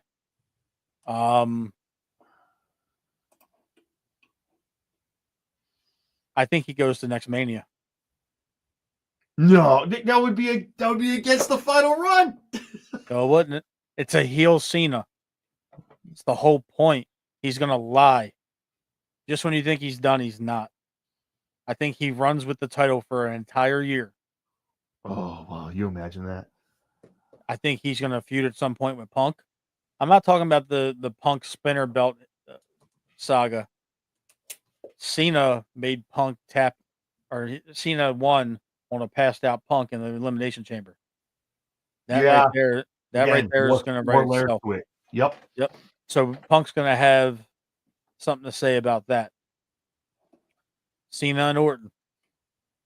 Oh, gold. Cena and Reigns. Oh, stop it. Cena and Rollins. We got some great matches. I want God. to see Cena and Orton so bad. Oh, let's go. Cena and Rollins. Yes. Even if it's a one-off on a Saturday night main event, Cena and Styles. Oh, I'm telling you. I have no interest in that one, but Cena and Orton, I do. But I'm just, Jesse, I'm just saying, there's a lot of things they can revisit on his swan song run. And then Cena's going to go out like a professional. He's not going to lay down that belt in the middle of the ring. Cena is going to put the next it guy over, whoever it is, around Rumble time next year. Whether it's Braun, whether it's another call up, whether it's somebody like Mello. Exactly. He's not going to leave one because his time is now. Cena's going to do right by the business because he's a traditionalist. Absolutely. But he's for the first time in his 2-decade career, he's going to get to go out on his terms and be the heel. And I see that. You know, I think he might, but I think that he's going to put somebody over at next Mania. He's going to carry this title a year. Could you imagine being the one to send him out? Right. Talk about that's like some Brock, but the 1-in-1. Like right. That's wild. If you want to coordinate Braun Breaker, that's how you do it next year. Oh wow! Like long-term ideal like fantasy booking, Braun dethrones Cena in the main event of night 2 next year. 42. But you can go a lot of different directions. Cody is the face of the company, but Cody's also just as good in pursuit as he is holding the title. Such a great chaser. So you could have Cena and Cody penciled in for Backlash and Money in the Bank, and then whoever wins Money in the Bank can go after Cena. I mean, now realistically speaking, Cena needs to win. Whether they do it clean or they do it dirty, Cena needs to win. He needs to break the record. He needs to go on a historic run. And they need to strap that rocket to his back for one final time and let him have, consistent 10, 15, 20-minute matches building up to next Mania. And then he needs to put on a 30-minute banger with somebody like Braun or Trick or whoever. not to cut you off, Matt. I just had something pop up. So you talked about money. Now again, I brought this up too. So again, the game changes, right? We talk about this. Like you have to look at what they're doing now. You almost have 2 opportunities now in the summer between Money in the Bank. Obviously, that's whenever you want, right? There's no time limit. But now you have King and Queen of the Ring who get their shots at SummerSlam. So it's almost like Mania might be a thing, whatever. But now you can also pencil 2 people in to kind of get title shots at some point during the year if you really want to do that way. Yeah, absolutely. Correct me if I'm wrong. When Cody came to, did the pec injury keep him out of Money in the Bank? Yes. That first year? Yes. So when you said that, it resonated with me. I wonder if like that's kind of the direction they might go with Cody, Money in the Bank. But if we do, they could. Cody's too much of a good. It's Cody's, as much as he said he almost compares himself to Cena. Cody's the guy that's going to be like, next Friday, I'm challenging you for the belt and not sneak up on somebody because that's not how Cody gets on. I'm just saying, I feel like you're going in the face of what Cody is if you do the Money in the Bank. So I think Cody would be a nice King Cody has a ring to it and make him, and then you kind of pencil in the SummerSlam. Or maybe he goes for the World Heavyweight. We extend the Cena match and we get Cena Cody at Mania again. I don't know. You never know. There's a lot of options. I just think it's going to be Cena. There's no way you can not make it Cena because then the Royal Rumble means nothing. Nothing. Because then that whole entire pay-per-view is a crapshoot. and you delegitimize it all over. And you saw the theory, right, about as far as Jay. We go back to the 1 to 3, 2, 1, right? Mm-hmm. The fact that he kicked Cena, he got Cena out with what? Like he just kicked him, and Cena was like he got out and was like, oh. And like that's the thing. It's Jay's like supposed to be one of the guys. It's a long thing I went into, but it was like Jay's one of the guys in it. Like I don't know. All right, so we have Cena. Okay, Cody's walking out, non-champion. Awesome, I love it. What's this? What do we got? He can, but it's not saying Money in the Bank is totally a heel thing, but like you can't. Again, that's why Cena did it. I'm not going to do it behind your back. I'm going to tell you your face. I'll see you on Monday. I'm cashing this in because that's the face thing to do. It's just, I'm not going to sneak up on you. Money in the Bank might go in the face. But maybe, like I said, maybe Cody ends up going for like the world title and we end up getting them both at Mania. Like you said, Cena's like, I'm going on my time. And Cody's like, no, I missed it last year. You're done. You're out of here. And I'm going to take that title from you at Mania. So that makes perfect sense as well. So. All right. Well, 3 hours in, that's probably half of what Mania is going to be the next on Saturday and Sunday. 9 hours each day, including. I hope not. Oh my God! So I'm thinking it's going to be 2 hour pre. They're talking about 3 hour pre-show. 3 pre, 2 post, 4 hour PLE. I'm gonna have to take Monday off. Jesus, I'm gonna be. I'm so glad I'm off Mondays. Jesus, I took Saturday off. I got to work Easter, but I'm out at 4. Like I'm gonna be tired as hell, but whatever, man. I'm just gonna sleep. I'm gonna sleep in on Monday. Jesus, that's a long damn night.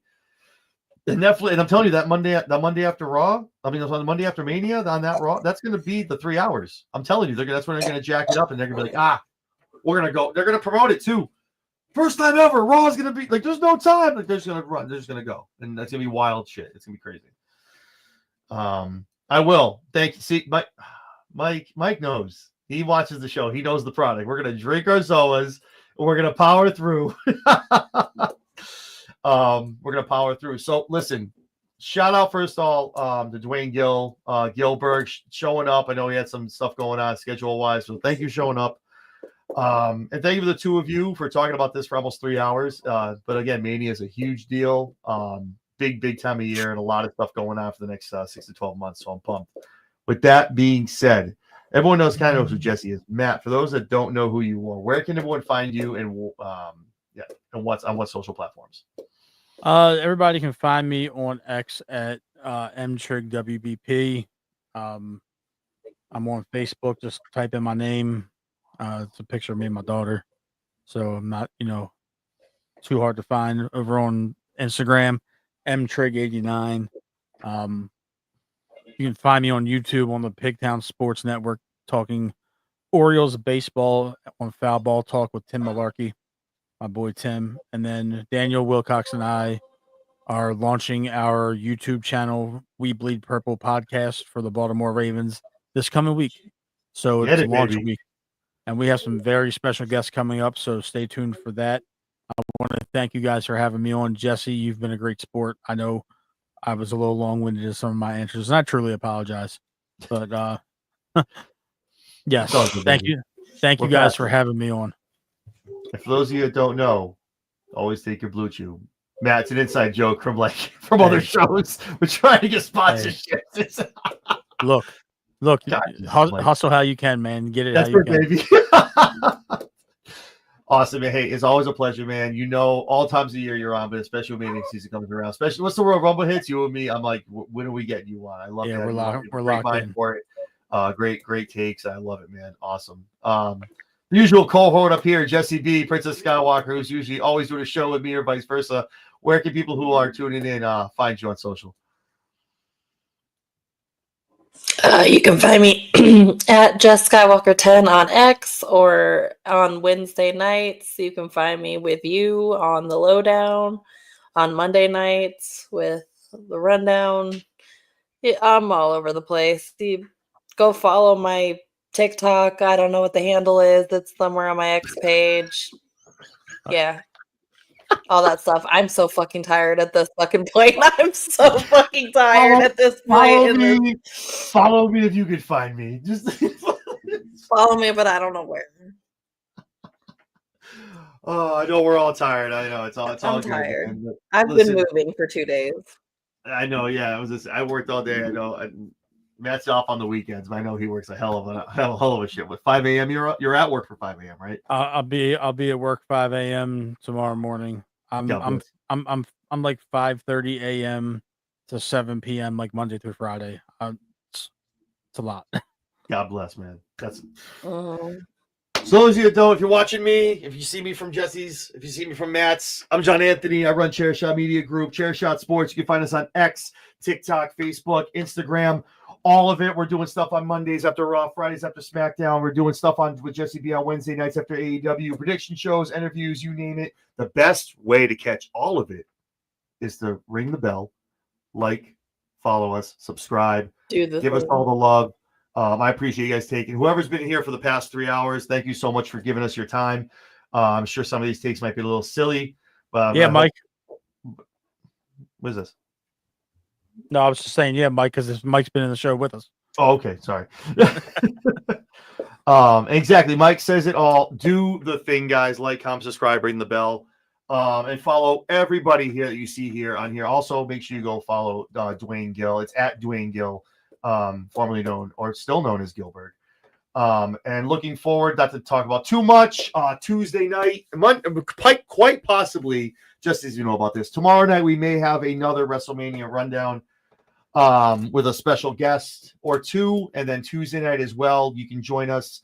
Right now, I believe it's 11:30 Eastern time, my time. Layla L will be joining us to give her WrestleMania predictions as well, with some special guests. So a lot of things in the works next 24 hours. Again, Mania's wild. Everyone's going to Vegas. If they have time, we're figuring it out, and we're going to have them on the show. So, but yeah, Mike, thank you so much. Do the thing. Yep. Mike is like to us that Lady Alpha is for the opening for the run-in. So Mike's like our closer. He's like our, closer, I guess. Yeah. But anyway, I'm going to let these guys get some sleep. Jesse's tired. He's going to fall asleep. Mike... Matt needs to go to bed, and Mike needs to get out of our stream. He's been in for 3 hours. So for myself, for Matt, for Jesse B, I'm John Anthony, guys. Thank you so much. First and foremost, thank you for your time. And second of all, enjoy yourself some WrestleMania this weekend.